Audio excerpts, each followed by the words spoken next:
അമ്മേ പരിശുദ്ധമേ, ദൈവമാതാവേ, കൃപാസനത്തിലൂടെ ഞങ്ങൾക്കും ഞങ്ങളുടെ ദേശത്തിനും അമ്മ മധ്യസ്ഥം തേടി തന്ന എല്ലാ അനുഗ്രഹങ്ങൾക്കും കൃപകൾക്കും ഞങ്ങളിപ്പോൾ ഹൃദയം നിറഞ്ഞ നന്ദി പറയുന്നു.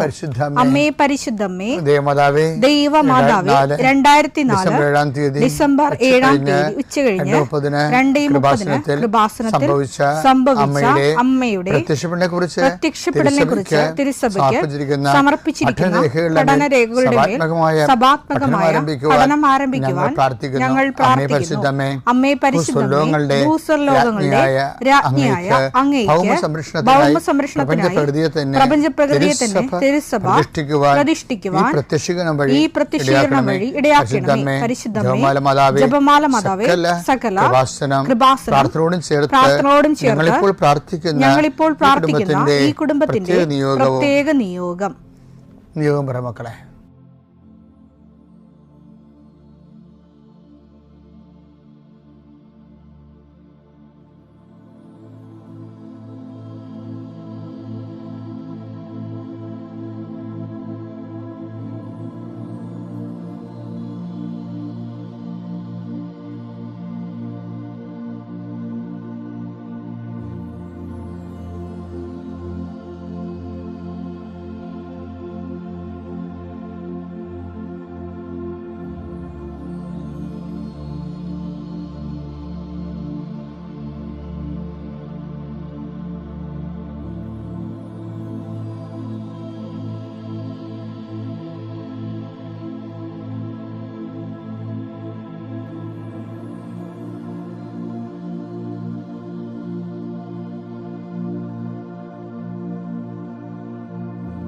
അമ്മയുടെ പ്രത്യക്ഷീകരണത്തിന്റെ ഈ അനുഗ്രഹവേളയിൽ ഞങ്ങൾക്ക് സാധിച്ചു തരുവാൻ കനിയണമേ. ആമേൻ. വിശ്വാസ പ്രമാണം. സർവശക്തനായ പിതാവും ആകാശത്തിന്റെയും ഭൂമിയുടെയും സൃഷ്ടാവുമായ ദൈവത്തിൽ ഞാൻ വിശ്വസിക്കുന്നു. അവിടുത്തെ ഏകപുത്രനും ഞങ്ങളുടെ കർത്താവുമായ ഈശോ മിശിഹായിലും ഞാൻ വിശ്വസിക്കുന്നു. ഈ പുത്രൻ പരിശുദ്ധാത്മാവിനാൽ ഗർഭസ്ഥനായി കന്യകാമറിയത്തിൽ നിന്ന് പിറന്ന് പൊന്തിയോസ് പീലാത്തോസിന്റെ കാലത്ത് പീഡകൾ സഹിച്ച് കുരിശിൽ തറയ്ക്കപ്പെട്ട് മരിച്ച് അടക്കപ്പെട്ട് പാതാളങ്ങളിൽ ഇറങ്ങി മരിച്ചവരുടെ ഇടയിൽ നിന്ന് 3-ാം നാൾ ഉയർത്ത് സ്വർഗത്തിലേക്ക് എഴുന്നള്ളി സർവശക്തിയുള്ള പിതാവായ ദൈവത്തിന്റെ വലതുഭാഗത്തിരിക്കുന്നു. അവിടെ നിന്ന് ജീവിക്കുന്നവരെയും മരിച്ചവരെയും വിധിക്കുവാൻ വരുമെന്നും ഞാൻ വിശ്വസിക്കുന്നു. പരിശുദ്ധാത്മാവിലും ഞാൻ വിശ്വസിക്കുന്നു. വിശുദ്ധ കത്തോലിക്കാ സഭയിലും പുണ്യവാന്മാരുടെ ഐക്യത്തിലും പാപങ്ങളുടെ മോചനത്തിലും ശരീരത്തിന്റെ ഉയർപ്പിലും നിത്യമായ ജീവിതത്തിലും ഞാൻ വിശ്വസിക്കുന്നു. ആമേൻ. സുഖസ്ഥനായ ഞങ്ങളുടെ പിതാവേ, അങ്ങയുടെ നാമം പൂജിതമാകണമേ. അങ്ങയുടെ രാജ്യം വരണമേ. അങ്ങയുടെ തിരുമനസ് സ്വർഗത്തിലെ പോലെ ഭൂമിയിലും ആകണമേ. അന്നു വേണ്ടുന്ന ആഹാരം ഇന്ന് ഞങ്ങൾക്ക് തരണമേ. ഞങ്ങളോട് തെറ്റ് ചെയ്യുന്നവരോട് ഞങ്ങൾ ക്ഷമിക്കുന്നത് പോലെ ഞങ്ങളുടെ തെറ്റുകൾ ഞങ്ങളോടും ക്ഷമിക്കണമേ. ഞങ്ങളെ പ്രലോഭനത്തിൽ ഉൾപ്പെടുത്തരുതേ, തിന്മയിൽ ഞങ്ങൾ രക്ഷിക്കണമേ. ആമേൻ. നന്മ നിറഞ്ഞ മറിയമേ, സ്വസ്തി. കർത്താവ് അങ്ങയുടെ കൂടെ സ്ത്രീകളിൽ അങ്ങ് അനുഗ്രഹിക്കപ്പെട്ടവളാകുന്നു. അങ്ങയുടെ ഉദരത്തിൻ ഫലമായി ഈശോ അനുഗ്രഹിക്കപ്പെട്ടവനാകുന്നു. പരിശുദ്ധ മറിയമേ, തമ്പുരാന്റെ അമ്മേ, പാപികളായ ഞങ്ങൾക്ക് വേണ്ടി ഇപ്പോഴും ഞങ്ങളുടെ മരണസമയത്തും തമ്പുരാനോട് അപേക്ഷിക്കണമേ. ആമേൻ.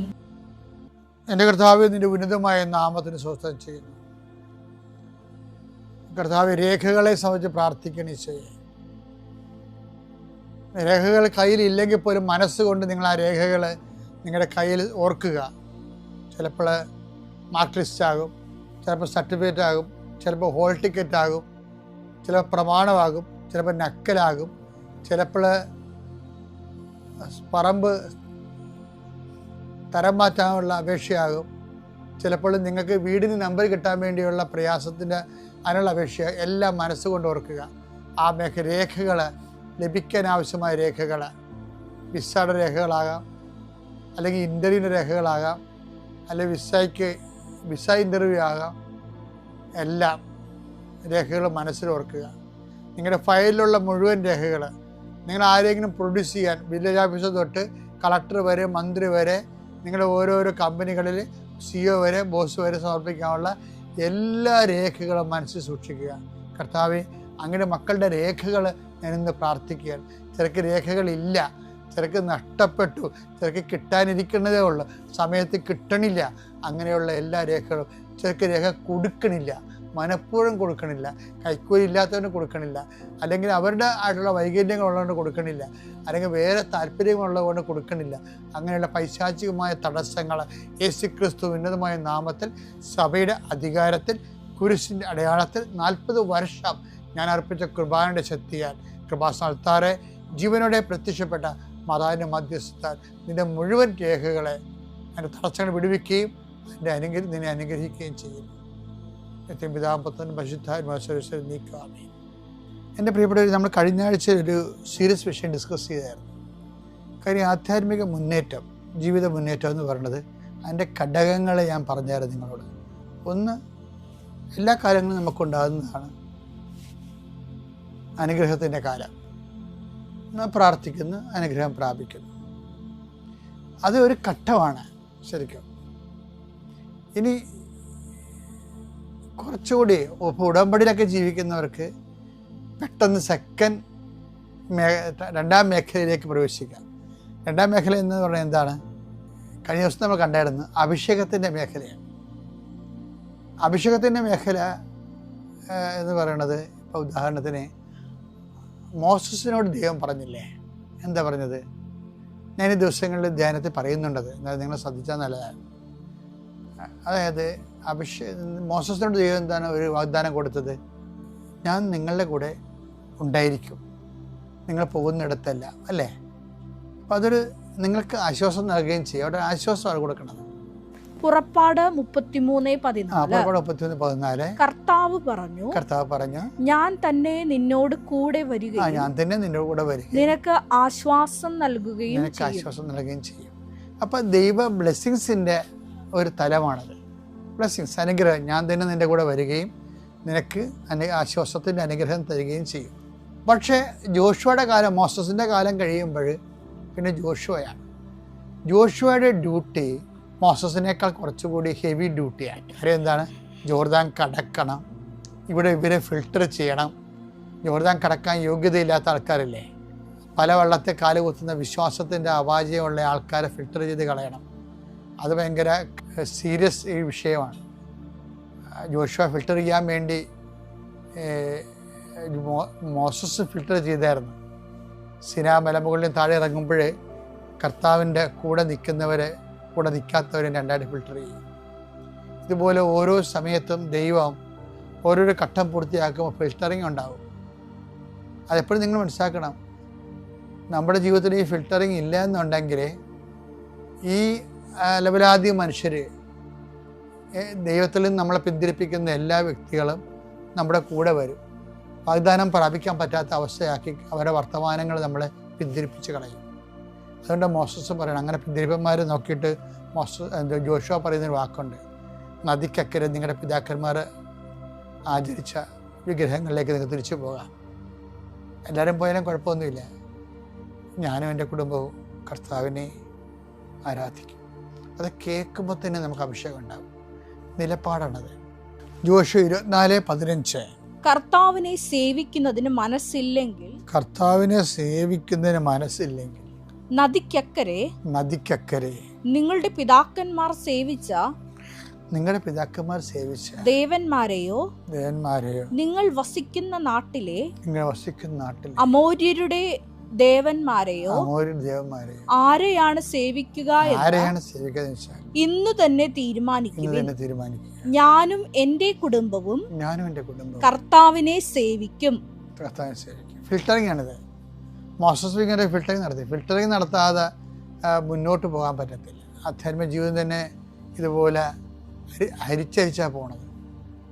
പല താല്പര്യങ്ങളും നമുക്കുണ്ടാകും, ദൈവത്തിന് നിരക്കാത്തതാകും. ചിലപ്പോൾ നമ്മൾ വെറുത്തുപേക്ഷിക്കേണ്ടി വരും. മുൻപുകാലത്തിൻ്റെ ഏറ്റവും വലിയ ചൈതന്യം അതാണ്. ദൈവത്തിന് നിരക്കാത്തതിനെ വെറുത്തുപേക്ഷിക്കണം. അപ്പം ദൈവത്തിന് നിരക്കാത്ത വ്യക്തികളുണ്ടാകും, ദൈവത്തിന് നിരക്കാത്ത ജീവിത രീതിക്കാരുണ്ടാകും, ദൈവത്തിന് നിരക്കാത്ത പെരുമാറ്റ ദോഷങ്ങളുണ്ടാകും.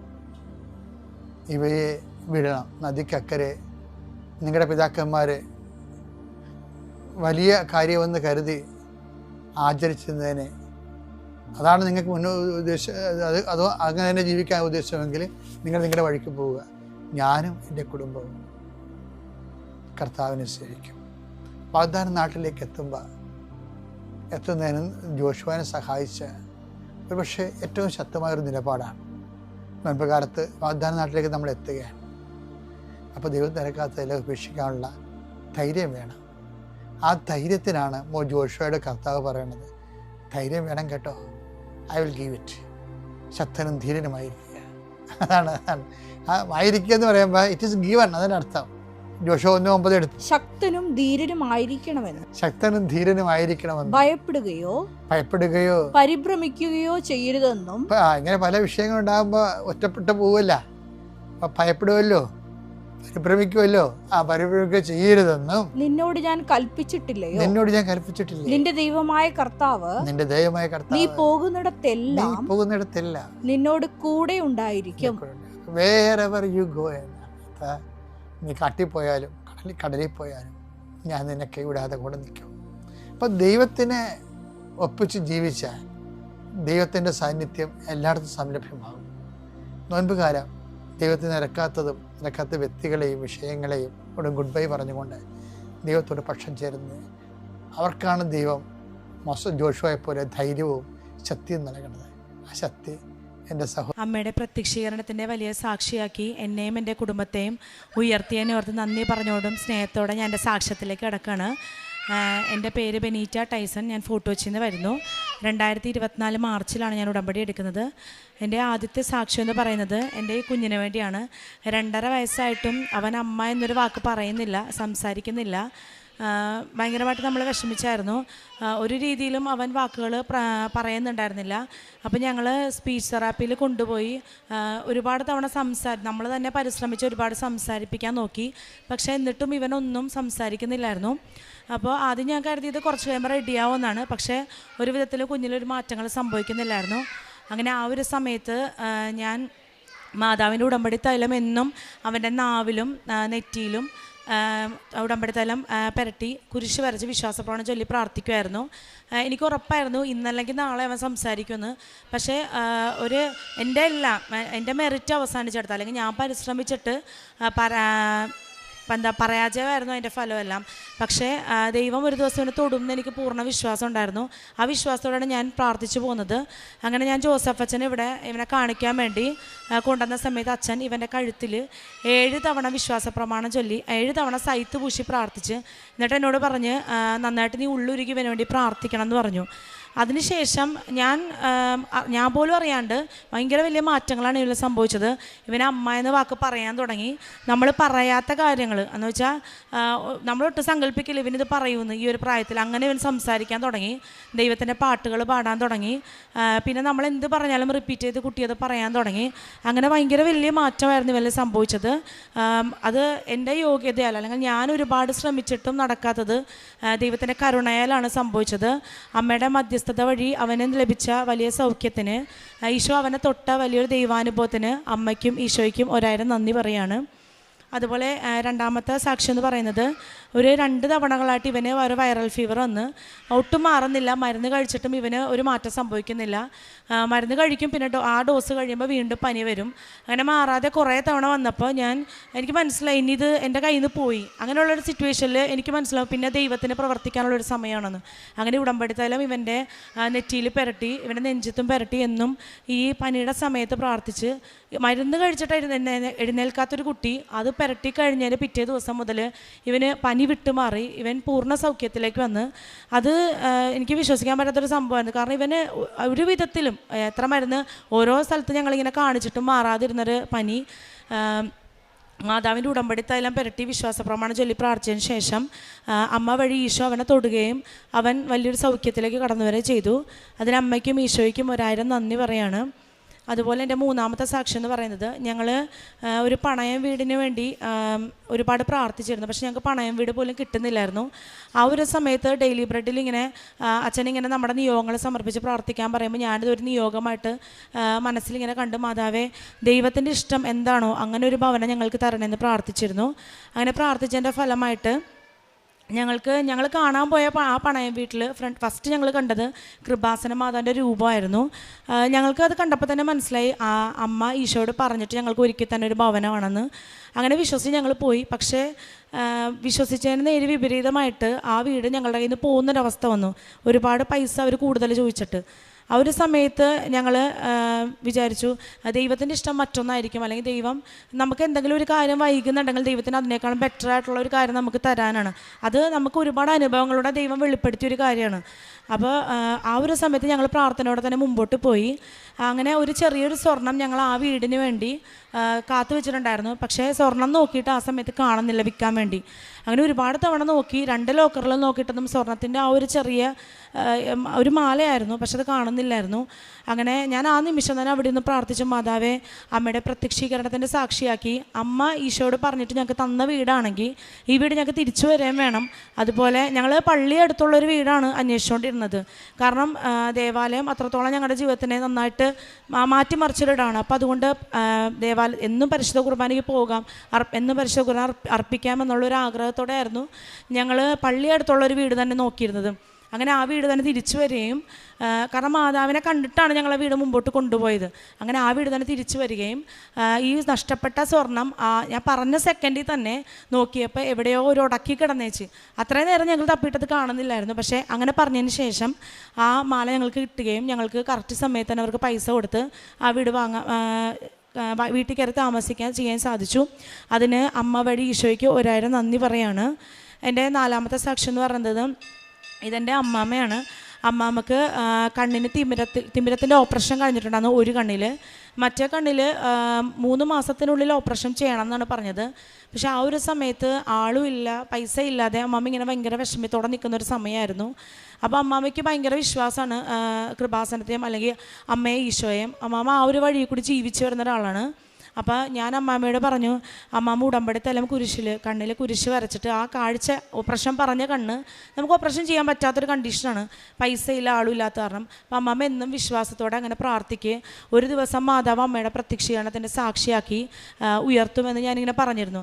ഞാൻ അമ്മാമ്മയോട് വേറെ ഒന്നും ഞാൻ പ്രാർത്ഥിക്കാൻ പറഞ്ഞില്ല, അമ്മയുടെ പ്രത്യക്ഷീകരണത്തിൻ്റെ സാക്ഷിയാക്കി മാറ്റണം. അങ്ങനെ പറയുമ്പോൾ തന്നെ അവിടെ അത്ഭുതങ്ങൾ സംഭവിക്കുകയാണ്. കാരണം അത് ദൈവത്തിൻ്റെ വലിയൊരു സ്വപ്നമായതുകൊണ്ട് തന്നെ നമ്മളങ്ങനെ പറഞ്ഞ ഒരു കാര്യം, നടക്കാത്തൊരു കാര്യം പറയുമ്പോൾ തന്നെ ആ ഒരു കാര്യം നടക്കുകയാണ്. അത് നമുക്ക് ഭയങ്കര അത്ഭുതമാണ്. അതുകൊണ്ട് എൻ്റെ മുമ്പിൽ ഞാൻ കാണുന്ന ആരൊക്കെയാണോ അങ്ങനെ എല്ലാവരോടും ഞാൻ അങ്ങനെ പറയും. അമ്മാമ്മ ഇതുപോലെ തന്നെ എന്നും പ്രാർത്ഥിച്ചു തുടങ്ങി. 3 മാസം ഓപ്പറേഷൻ പറഞ്ഞിരുന്ന കണ്ണ്, കാഴ്ച നഷ്ടപ്പെടേണ്ട കണ്ണ്, അമ്മമ്മക്ക് ആദ്യം ഒരു മങ്ങലൊക്കെ ആയിരുന്നു ഓപ്പറേഷൻ ചെയ്യാത്ത കാരണം. പക്ഷേ ഇത് പ്രാർത്ഥിച്ചു തുടങ്ങി. അമ്മാമ്മ പോലെ അറിയാതെ അമ്മാമ്മയുടെ കണ്ണിന് പരിപൂർണ്ണ സൗഖ്യം അമ്മ വഴി ഈശോ കൊടുത്തു. അങ്ങനെ ഇന്ന് അമ്മാമ്മക്ക് ഓപ്പറേഷൻ ചെയ്ത കണ്ണിനേക്കാളും നല്ല രീതിയിൽ അപ്പുറത്തെ കണ്ണ് കാണാൻ പറ്റുന്നുണ്ട്, വായിക്കാൻ പറ്റുന്നുണ്ട്. കണ്ണടയൊക്കെ വെക്കാതെ അമ്മാമ്മ വായിക്കുന്നുണ്ട്, പള്ളിയിൽ പോകുന്നുണ്ട്. അത് അമ്മ വഴി ഈശോ നൽകിയ വലിയൊരു സൗഖ്യമാണ്. അത് അമ്മാമ്മ തന്നെയാണ് അത് പറയേണ്ടത്. അമ്മാമ്മയ്ക്ക് കൊടുക്കാം. അതെ, എൻ്റെ 2 കണ്ണിന് തിമിരായിരുന്നു. ആ തിമിരായിട്ട് ഒരു കണ്ണ് എൻ്റെ ഓപ്പറേഷൻ ചെയ്തു.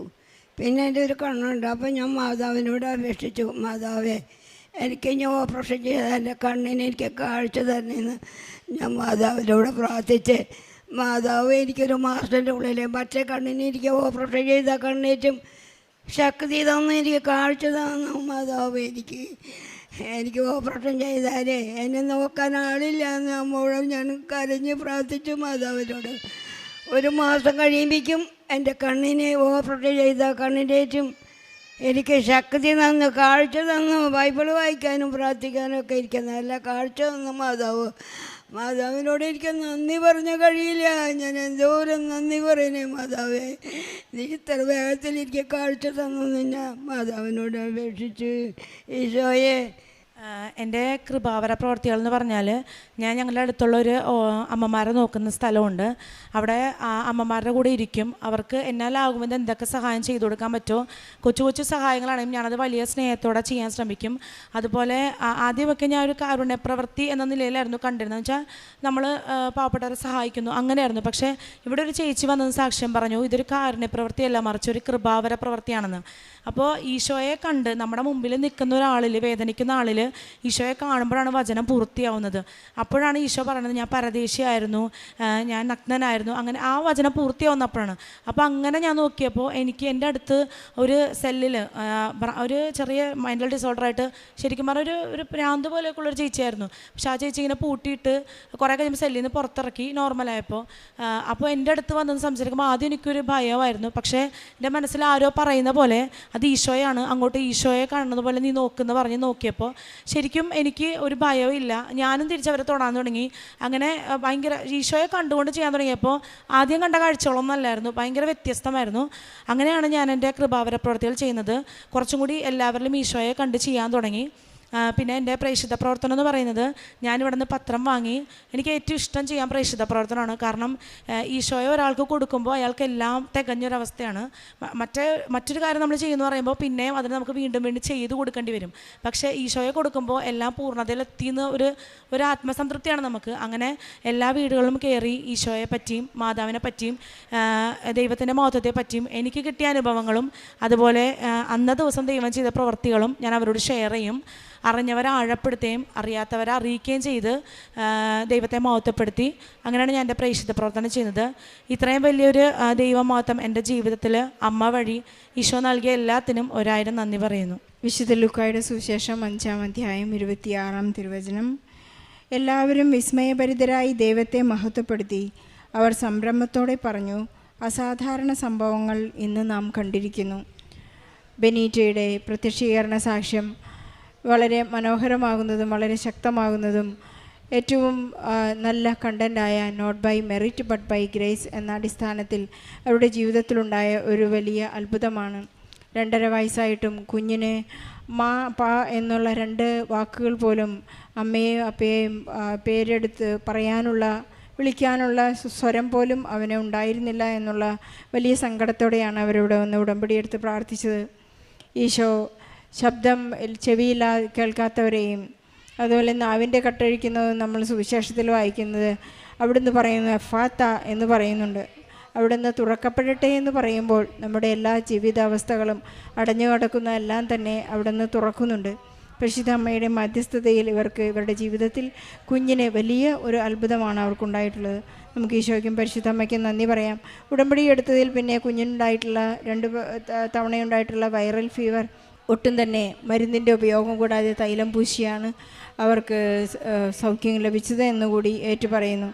ഇവരുടെ വീട് ലഭിച്ചത് പരിശുദ്ധ അമ്മയുടെ കൈവപ്പുള്ളൊരു വീടാണ്. കാരണം ഇവരുടെ മാല അവിടെ നഷ്ടപ്പെട്ടപ്പോൾ അമ്മയോട് ചോദിക്കുകയായിരുന്നു, ഈ മാല ഇവിടെ നിന്ന് കിട്ടുകയാണെങ്കിൽ ഞങ്ങൾക്ക് അങ്ങ് നൽകുന്ന അമ്മ തന്നെ സെലക്ട് ചെയ്ത് തരുന്ന ഒരു വീടാണെന്ന് ഞങ്ങൾ മനസ്സിലാക്കും. പരിശുദ്ധ അമ്മ ആഗ്രഹിക്കുന്നതും നാം ആഗ്രഹിക്കുന്നതും ഈശോയ്ക്ക് കൈമാറുമ്പോഴുള്ള ഒരു വലിയ അത്ഭുതമാണ്. നമ്മൾ ആഗ്രഹിക്കുന്നതും നമുക്ക് ഏറ്റവും ആവശ്യമായതുമായ കാര്യങ്ങൾ അമ്മ നമുക്ക് നൽകുന്നത്. അതുപോലെ തന്നെ അമ്മൂമ്മയെക്കുറിച്ചുള്ള ഒരു വലിയ സാക്ഷ്യം. 85 വയസ്സുള്ള ഒരു അമ്മൂമ്മയുടെ തിമിരത്തിന് ഓപ്പറേഷൻ ചെയ്ത കണ്ണിനേക്കാൾ കാഴ്ച വീണ്ടും 3 മാസം മാത്രം കാഴ്ചശക്തി ഉണ്ടാവുകയുള്ളൂ എന്ന് വിധിയെഴുതിയ അമ്മൂമ്മയാണ് ഇപ്പോൾ എല്ലാ പ്രാർത്ഥനകളും വളരെ കൃത്യമായി ചെയ്യുവാനും ബൈബിൾ വായിക്കാനും വളരെ ശക്തമായി ദൈവത്തെ മഹത്വപ്പെടുത്തുവാനും സാധിക്കുന്നു എന്നിവർ സാക്ഷ്യപ്പെടുത്തുന്നത്. എത്ര തന്നെ ഇതിനൊന്നും ഒരു പ്രായം ഒരു നമ്പർ മാത്രമാണ്. അല്ലെങ്കിൽ നമ്മുടെ ആരോഗ്യം സൗഖ്യം എല്ലാം നമുക്ക് ഈശോ തരുന്നതാണ്. ഈശോ തൊട്ടതൊന്നും തന്നെ ഒരിക്കലും മറ്റൊരു ജീവിതാവസ്ഥയിലേക്ക് മോശമായ അവസ്ഥയിലേക്ക് തിരിഞ്ഞു പോകുന്നില്ല എന്നാണ് ഓരോ സാക്ഷ്യങ്ങളും നമ്മോട് ഏറ്റുപറയുന്നത്. നമ്മുടെ ജീവിതഭാരം കുറച്ച് നൽകുന്നതിന് സമയച്ചുരുക്കത്തിൻ്റെ അമ്മ നമ്മുടെ ജീവിതത്തിൽ ഇടപെടുന്നതിന് നമുക്ക് നന്ദി പറയാം. ബെനീറ്റയ്ക്കും കുടുംബത്തിനും ലഭിച്ച എല്ലാ അനുഗ്രഹങ്ങൾക്കും നന്ദി പറഞ്ഞുകൊണ്ട് ഒരു നല്ല പരിശുദ്ധ അമ്മ പ്രത്യക്ഷപ്പെട്ട ഈ പുണ്യാൾത്താരയിൽ വന്ന് സാക്ഷ്യം പറയുന്നതിനുള്ള കൃപ നൽകിയ ഈശോയ്ക്കും അമ്മയ്ക്കും 1000 നന്ദി. എൻ്റെ പേര് ഹരിത. ഞാൻ തൃശ്ശൂർ ജില്ലയിൽ നിന്നാണ് വരുന്നത്. ഞാൻ കൃപാസനത്തെ പറ്റി ആദ്യമായിട്ട് അറിയുന്നത് എൻ്റെ ഫ്രണ്ട് ജോസ്മിൻ പറഞ്ഞിട്ടാണ്. ഞാൻ 2020 batch nursing BSc nursing complete ചെയ്ത ആളാണ്. അപ്പോൾ ഏതൊരു നഴ്സിംഗ് വിദ്യാർത്ഥിനെ പോലെ എനിക്കും പുറത്തേക്ക് ഒരു ജോലി എന്നുള്ള സ്വപ്നത്തിൽ തന്നെയാണ് ഞാനും നഴ്സിംഗ് പഠിച്ചത്. അങ്ങനെ നഴ്സിംഗ് പഠിച്ച് ഉടനെ തന്നെ എൻ്റെ ബാച്ചിൽ ഏറ്റവും ഫസ്റ്റ് ഞാൻ തന്നെയാണ് ലാംഗ്വേജ് പഠിക്കാനായിട്ട്. എല്ലാവരും UK ഒക്കെ ചൂസ് ചെയ്ത സമയത്ത് ഞാൻ ജർമ്മനി ചൂസ് ചെയ്തു. ജർമ്മൻ ലാംഗ്വേജ് പഠിക്കാൻ സ്റ്റാർട്ട് ചെയ്തു. എല്ലാവരെക്കാളും മുന്നേ ഫസ്റ്റ് പോകണം എന്നുള്ള ആഗ്രഹത്തിൽ തന്നെയാണ് ഫസ്റ്റ് സ്റ്റാർട്ട് ചെയ്തതും. അങ്ങനെ 10 മാസം കൊണ്ട് പഠിത്തം കംപ്ലീറ്റ് ചെയ്തു. 1 ഇയറിനുള്ളിൽ തന്നെ ഞാൻ എക്സാം എല്ലാം പാസ്സായി. 4 മൊഡ്യൂളും കിട്ടുകയും ചെയ്തു. റീഡിങ് മാത്രം ഒരു തവണ എനിക്ക് റിപ്പീറ്റ് ചെയ്യേണ്ടി വന്നുള്ളൂ. അങ്ങനെ പിന്നീട് എനിക്ക് കോൺഫിഡൻസ് ആയി. 4 മൊഡ്യൂൾ കിട്ടി, ഇനി ഉടനെ തന്നെ ഞാൻ ജർമ്മനി പോവും എന്നുള്ളൊരു വിശ്വാസമായിരുന്നു. അങ്ങനെ പിന്നെ ഞാൻ ജർമ്മനിയിലുള്ള ഒരു ഏജൻസി ത്രൂ ഞാൻ എൻ്റെ പ്രോസസ്സിങ് സ്റ്റാർട്ട് ചെയ്തു. അവരെന്നോടൊരു 6 മാസം സമയം പറഞ്ഞു, അതിനുള്ളിൽ എല്ലാം റെഡിയാവുമെന്ന് പറഞ്ഞു. വെയിറ്റ് ചെയ്യണമെന്ന് പറഞ്ഞു. അങ്ങനെ 6 മാസം വെയിറ്റ് ചെയ്തിട്ടും എനിക്ക് അവിടെ നിന്ന് റിപ്ലൈ ഒന്നും വരുന്നില്ല. അങ്ങനെ പിന്നെ ഞാൻ അവരെ വിളിച്ച് കോണ്ടാക്ട് ചെയ്യുമ്പോൾ വെയിറ്റ് ചെയ്യണം. അവിടെ എല്ലാത്തിനും ഭയങ്കര താമസമാണ്. അവിടുത്തെ ഗവൺമെൻറ് ഓഫീസ് എല്ലാം എപ്പോഴും വെക്കേഷനാണെന്ന് പറയും, അല്ലെങ്കിൽ അവർക്ക് എന്തെങ്കിലും സിക്കായിരിക്കും, അതുകൊണ്ട് എപ്പോഴും ഡിലേ ആവണമെന്നാണ് എന്നോട് പറഞ്ഞുകൊണ്ടിരുന്നത്. പിന്നീട് അവരോട് വീണ്ടും ചോദിച്ചുകൊണ്ടിരുന്നപ്പോഴാണ് മനസ്സിലായത് അവരെനിക്ക് വേണ്ടി ഇതുവരെയും എൻ്റെ സർട്ടിഫിക്കറ്റ്സ് പോലും ട്രാൻസ്ലേറ്റ് ചെയ്തിട്ടില്ല, ഒന്നും ചെയ്തിട്ടില്ല എന്നുള്ളത്. അങ്ങനെ കുറച്ചധികം കഷ്ടപ്പെട്ടിട്ട് അവരിൽ നിന്ന് നമ്മൾ ഓൾറെഡി പൈസ എല്ലാം കൊടുത്തിട്ടുണ്ടായിരുന്നു. പിന്നീട് പൈസ എല്ലാം തിരിച്ചു മേടിച്ചു.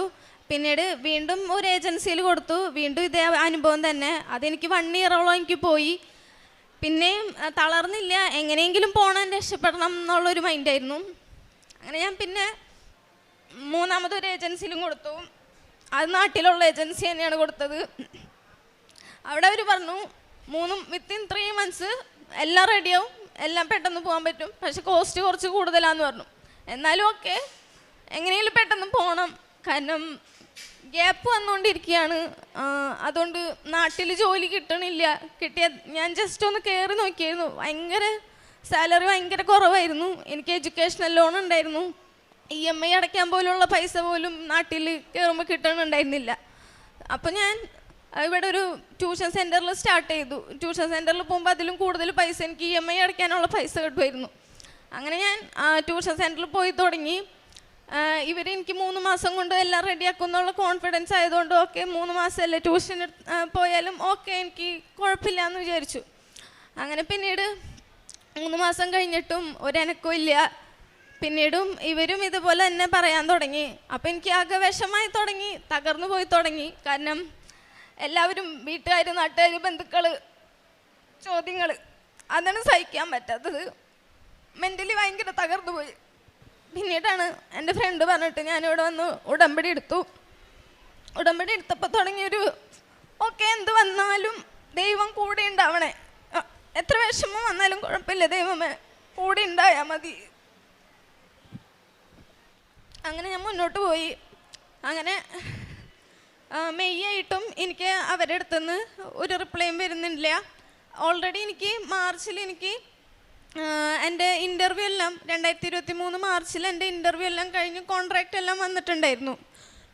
പക്ഷേ ഇവർ പറഞ്ഞ പോലെ ഡെഫിസിറ്റ് ബഷേഡ് എന്ന് പറഞ്ഞിട്ട് ഒരു സർട്ടിഫിക്കറ്റ് വന്നെങ്കിലേ ബാക്കി പ്രോസസ്സിങ് നടക്കുള്ളൂ. അത് ശരിയാവുന്നില്ല എന്നാണ് അവർ പറയുന്നുണ്ടായിരുന്നത്. അങ്ങനെ ഞാൻ ഫൈനലി മെയ് വരെ വെയിറ്റ് ചെയ്തു. മെയ് ആയിട്ടും ഒന്നും വരാതായപ്പോൾ ഞാൻ ഡയറക്റ്റ് ഏജൻസിയിൽ പോയിട്ട് പറഞ്ഞു, ഇനി എനിക്ക് കണ്ടിന്യൂ ചെയ്യാൻ പറ്റില്ല, എൻ്റെ സമയം പോയിക്കൊണ്ടിരിക്കുക, നാട്ടിലെങ്കിൽ നാട്ടിൽ എനിക്ക് ജോലിക്ക്. കാരണം എൻ്റെ ഒറിജിനൽ സർട്ടിഫിക്കറ്റ്സ് എല്ലാം അവർ മേടിച്ച് വെച്ചിട്ടുണ്ടായിരുന്നു.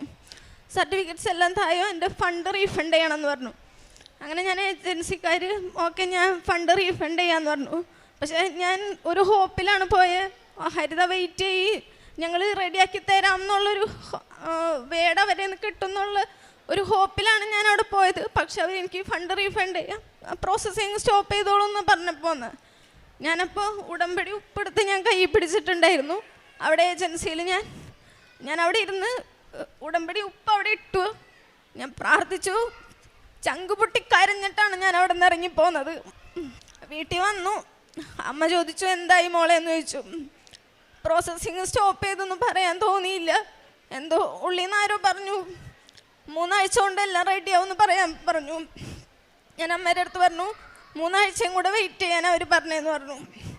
കറക്റ്റ് ഒരു 3 ആഴ്ച ഞാനത് ചിന്തിച്ചു പോലും ഇല്ല. പക്ഷേ 3 ആഴ്ചയ്ക്കുള്ളിൽ എനിക്ക് ജർമ്മനിയിൽ നിന്ന് എൻ്റെ എംപ്ലോയർ എനിക്ക് ഡയറക്റ്റ് മെസ്സേജ് വിട്ടു, ഡെഫിസിറ്റ് ബഷേഡ് റെഡി ആയിട്ടുണ്ട്. അത് കഴിഞ്ഞിട്ട് പറഞ്ഞു വിസ പ്രീ അപ്രൂവൽ എടുക്കാൻ പോവുകയാണ്, വെയിറ്റ് ചെയ്യണം, പെട്ടെന്ന് തന്നെ ഒരു മാക്സിമം ഏറ്റവും ഫാസ്റ്റായിട്ട് റെഡിയാക്കി തരാമെന്ന് പറഞ്ഞു. പിന്നീട് അത് ഒരു 2 വീക്സിൽ എനിക്ക് വിസ പ്രീ അപ്രൂവലും വന്നു. പിന്നെ VFSൻ്റെ അപ്പോയിൻമെൻറ്റ്, പിന്നെ അവിടെ നിന്നെല്ലാം വെരി ഫാസ്റ്റായിരുന്നു. VFSൽ അപ്പോയിൻമെൻറ്റ് കിട്ടി. വിത്തിൻ എ വീക്കിൽ എനിക്ക് വിസയും വന്നു. ഞാൻ പിന്നീട് ആഗസ്റ്റ് 2 ഞാൻ ജർമ്മനിക്ക് പോവുകയാണ് ഉണ്ടായത്. ജർമ്മനിയിൽ ഇത്ര നാൾ വെയിറ്റ് ചെയ്തപ്പോൾ എനിക്ക് ഭയങ്കര വിഷമമുണ്ടായിരുന്നു. പക്ഷെ ഞാൻ അപ്പോഴും പ്രാർത്ഥിക്കുമ്പോൾ ഞാൻ പറയായിരുന്നു, ദൈവമേ വെയിറ്റ് ചെയ്താലും ഓക്കെ, ഏറ്റവും ബെസ്റ്റ് തന്നെ എനിക്ക് തരണം ദൈവമേ. അതുപോലെ അവിടെ ചെന്നപ്പോഴാണ് എനിക്ക് വെയിറ്റ് ചെയ്തതിൻ്റെ അർത്ഥം മനസ്സിലായത്. ഏറ്റവും ബെസ്റ്റ് സ്ഥലത്ത് തന്നെ ഏറ്റവും ബെസ്റ്റ് സാലറിയിൽ എനിക്ക് ജോലി കിട്ടിയിട്ടുണ്ടായിരുന്നു. ഞാനിപ്പോൾ 1.5 വർഷം അവിടെ ജോലി ചെയ്തു. ഇപ്പോൾ ഞാൻ നാട്ടിൽ വെക്കേഷൻ വന്നതാണ്. എൻ്റെ വിവാഹം കഴിഞ്ഞു ജനുവരി 19. എനിക്കറിയില്ല എൻ്റെ നാട്ടിൽ ഇത്രയും അടിപൊളി വിവാഹം നടന്നിട്ടുണ്ടോയെന്ന് എനിക്കറിയുന്നില്ല. എൻ്റെ പേരൻസിൻ്റെ 10 പൈസ എടുക്കാണ്ട് ഫുൾ എമൗണ്ട് ഞാൻ എടുത്തിട്ടാണ് എൻ്റെ വിവാഹം നടന്നത്. എൻ്റെ അനിയത്തിനെ എനിക്ക് പഠിപ്പിക്കാൻ ഇപ്പോൾ ഒത്തിരി ഹാപ്പിയാണ് ഞാൻ. പരിശുദ്ധ അമ്മയുടെ പ്രത്യക്ഷീകരണത്തിൻ്റെ സാക്ഷിയായി എന്നെ ഉയർത്തിയതിന് ഈശോയ്ക്കും അമ്മയ്ക്കും 1000 നന്ദി. ഉടമ്പടി ധ്യാനത്തിലൊക്കെ ജോസഫ് അച്ഛൻ പറയാറുണ്ട്, ധ്യാനത്തിൻ്റെ ഇടയിൽ ഓരോരുത്തർക്കും രോഗസൗഖ്യങ്ങൾ കൊടുക്കാറുണ്ടെന്ന് കേട്ടിട്ടുണ്ട്. പക്ഷെ എനിക്കതത്ര വിശ്വാസം ഉണ്ടായിരുന്നില്ല.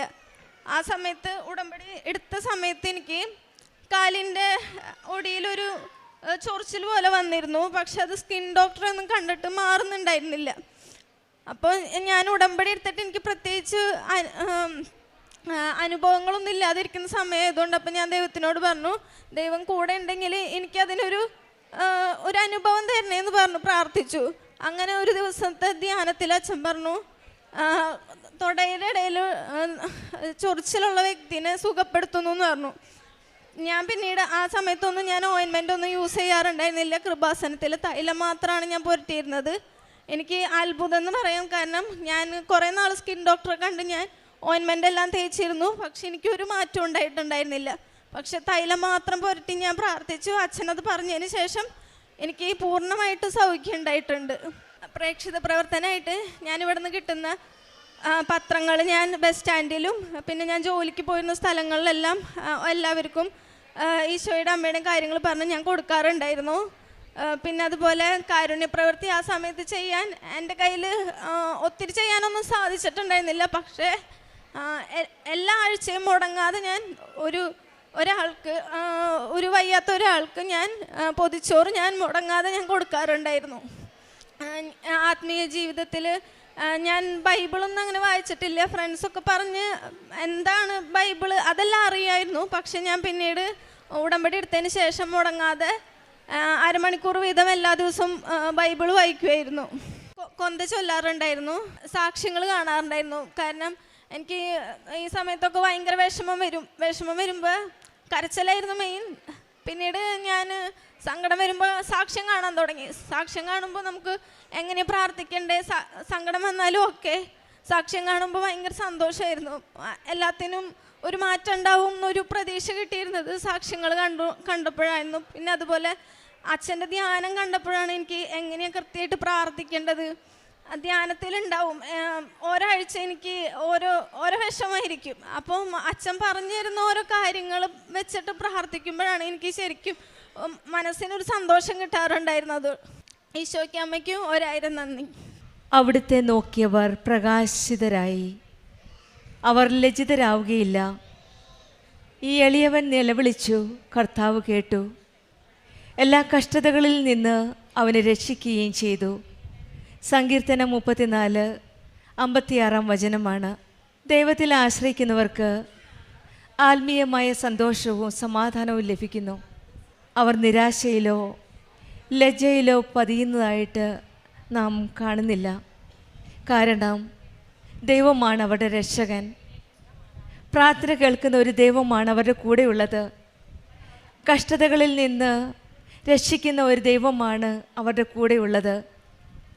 അങ്ങനെയുള്ളൊരു ദൈവത്തെക്കുറിച്ചാണ് ഓരോ ഉടമ്പടി മക്കളുടെ സാക്ഷ്യത്തിൽ നിന്ന് നമുക്ക് മനസ്സിലാക്കാൻ സാധിക്കുന്നത്. ഉടമ്പടി എടുത്തതിന് മുൻപും ഉടമ്പടി എടുത്തതിന് ശേഷവുമുള്ള അവരുടെ ജീവിതത്തിൻ്റെ മാറ്റങ്ങൾ, അവിടുത്തെ നോക്കിയവർ പ്രകാശിതരായി എന്ന് പറയുമ്പോൾ ഉടമ്പടി ജീവിതം നയിക്കുന്ന ഓരോ മക്കളും ഒരു പ്രകാശത്തിൻ്റെ ഒരു ജീവിതത്തിലേക്കാണ് അവരെ കൈപിടിച്ച് മുന്നോട്ട് നയിക്കുന്നത്.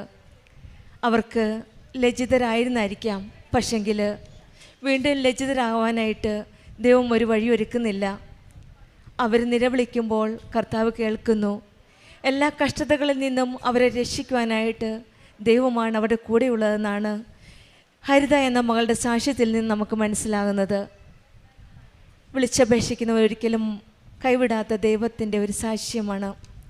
ഈ മകൾ പറഞ്ഞത് ആദ്യമൊക്കെ ഉടമ്പടി എടുക്കുന്നതിന് മുൻപ് വളരെ തകർന്ന നിമിഷങ്ങളിലൂടെ കടന്നു പോകുന്ന ഒരു മകളായിരുന്നു. പല ഏജൻസികൾക്കും കാശ് കൊടുത്തിരുന്നെങ്കിലും പലപ്പോഴും അതൊരു ഫെയിലിയർ ആവുകയായിരുന്നു. അങ്ങനെയാണ് ഒരു കൂട്ടുകാരിയിൽ നിന്നാണ് കൃപാസനത്തെപ്പറ്റി കേൾക്കുകയും ഇവിടെ വരികയും ചെയ്തത്. ഈ മകൾ പറഞ്ഞൊരു പ്രത്യേക കാര്യമാണ്, ഈ മകൾ മാത്രമല്ല, പല നമ്മളുടെ ചെറുതായ മക്കൾ പറയുന്ന ഓരോ സാക്ഷ്യത്തിലും ഞാൻ കേൾക്കാറുണ്ട്. ഈ മക്കളുടെ ജീവിതത്തിൽ കൂട്ടുകാരുടെ കയ്യിൽ നിന്നുള്ള ചോദ്യങ്ങൾ, അയൽക്കാരുടെ കയ്യിൽ നിന്നുള്ള ചോദ്യങ്ങൾ, പരീക്ഷ കഴിഞ്ഞു പാസ്സായി വീട്ടിൽ നിൽക്കുമ്പോൾ വീട്ടുകാരുടെ ചോദ്യം എന്തേ ഒന്നുമായില്ലേ എന്ന്. ഇത് വളരെ സങ്കടപ്പെടുത്തുന്ന ഒരു നിമിഷങ്ങളാണ്. പല യൂത്തിൻ്റെ ഷെയറിങ്ങിലും ഞാൻ കേൾക്കാറുണ്ട്. പലരെ വിഷമിപ്പിച്ചിട്ടുള്ള ഒരു ചോദ്യമാണ്, എന്തേ ഒന്നും ആയില്ലേ, എന്തേ ഇവിടെ നിൽക്കുന്നത്, എന്തേ വീട്ടിലിരിക്കുന്നത്. ഇതൊക്കെ വളരെ പ്രയാസപ്പെട്ട ഈ മകൾ പറഞ്ഞ് സഹിക്കാൻ പറ്റിയില്ല എന്നാണ്. ഇത് ഈ മകൾ തന്നെയല്ല, പല മക്കളും അതുതന്നെയാണ് പറയുന്നത്. ഇവിടെ സാക്ഷ്യം പറയാൻ വരുമ്പോൾ സഹിക്കാൻ പറ്റുന്നില്ല ഈ ചോദ്യം, എന്തേ വീട്ടിൽ ഇരിക്കുന്നത്, പരീക്ഷ പാസ്സായില്ലേ, എന്തേ ഒന്നും നോക്കാത്തത്. അങ്ങനെയുള്ള നിമിഷങ്ങളിൽ ഇവർക്കാകെയുള്ള ഒരാശ്രയം ദൈവം മാത്രമാണ്. ആ നഷ്ടപ്പെട്ട നിമിഷങ്ങളിൽ, നിരാശയുടെ നിമിഷങ്ങളിൽ, തകർച്ചയുടെ നിമിഷങ്ങളിൽ കൃപാസനത്തെപ്പറ്റി കേൾക്കുകയും ആ മകളിവിടെ വന്ന് ഉടമ്പടി എടുക്കുകയുമാണ് ചെയ്തത്. ആ ഘട്ടത്തിൽ വന്ന് ഉടമ്പടി എടുത്തപ്പോഴാണ് പിന്നീട് വീണ്ടും പ്രോസസ്സിങ് സ്റ്റോപ്പായെന്ന് കേട്ടപ്പോഴും ഈ മകൾ കൂടുതൽ തീഷ്ണതയോടെ ഉടമ്പടി ജീവിതം നയിക്കുകയും അമ്മ ചോദിച്ചപ്പോഴും പറഞ്ഞത് ഇങ്ങനെയാണ്. മനസ്സിൽ നിന്നുള്ള ഒരു ഉൾപ്രേരണ കാരണം പറഞ്ഞു, പ്രോസസ്സിങ് സ്റ്റോപ്പായപ്പോഴും മകൾ പറഞ്ഞത് 3 ആഴ്ച വെയിറ്റ് ചെയ്യാൻ പറഞ്ഞതെന്നാണ്. അതും ഒരുപക്ഷെ അമ്മ ഇടപെട്ട് ഈ മകളെ കൊണ്ട് പറയിപ്പിച്ചതായിരിക്കാം. 3 ആഴ്ച കഴിഞ്ഞ് ആ മകളുടെ കാര്യത്തിൽ ഇടപെടുകയും ചെയ്തു. ഇതാണ് പറയുന്നത്, ഉടമ്പടി ജീവിതം നയിക്കുമ്പോൾ നമ്മുടെ ജീവിതത്തിൽ ഈശോയും അമ്മയും എല്ലാ കാര്യത്തിലും ഇടപെടുകയാണ്. നമ്മളറിയാതെ നമ്മളുടെ ഓരോ കാര്യങ്ങളും ഏറ്റെടുത്ത് നടത്തുന്ന ഒരു ദൈവമാണ് നമ്മുടെ കൂടെയുള്ളത്. പിന്നീട് നമ്മൾ ഈ മകൾ വളരെ വിശദീകരിച്ച് നമ്മൾ പറഞ്ഞിട്ടുണ്ട് എല്ലാ കാര്യവും. ഓരോ കാര്യത്തിലും ഈശോയും അമ്മയും ഇടപെട്ടതും പിന്നീട് ഈ മകൾക്കുള്ള എല്ലാ കാര്യങ്ങളും നടത്തി കൊടുക്കുകയും വിസ ശരിയാക്കുകയും ടിക്കറ്റ് ലഭിക്കുകയും ഇപ്പോൾ 1.5 വർഷം കഴിഞ്ഞ് പെട്ടെന്ന് പോകേണ്ടി വന്നു. അതുകൊണ്ട് ഇന്നാണ് ഈ മകൾ സാക്ഷ്യം പറയാനായിട്ട് പരിശുദ്ധ അമ്മയുടെ സന്നിധിയിൽ വന്നത്. ഈ മകൾ പറഞ്ഞത്, എനിക്കൊരു നല്ലൊരു സ്ഥലമാണ് ഈശോയും അമ്മ ഒരുക്കി തന്നത്. The best place, the best salary and the best possibilities. ആ മകളുടെ ആ സാലറിയിൽ തന്നെയാണ് നല്ലൊരു വിവാഹം നടത്തുകയും സ്വന്തം അനുജത്തിയെ പഠിപ്പിക്കാൻ സാധിക്കുകയും എല്ലാം ചെയ്തത് എല്ലാം ദൈവകൃപയാലാണ്.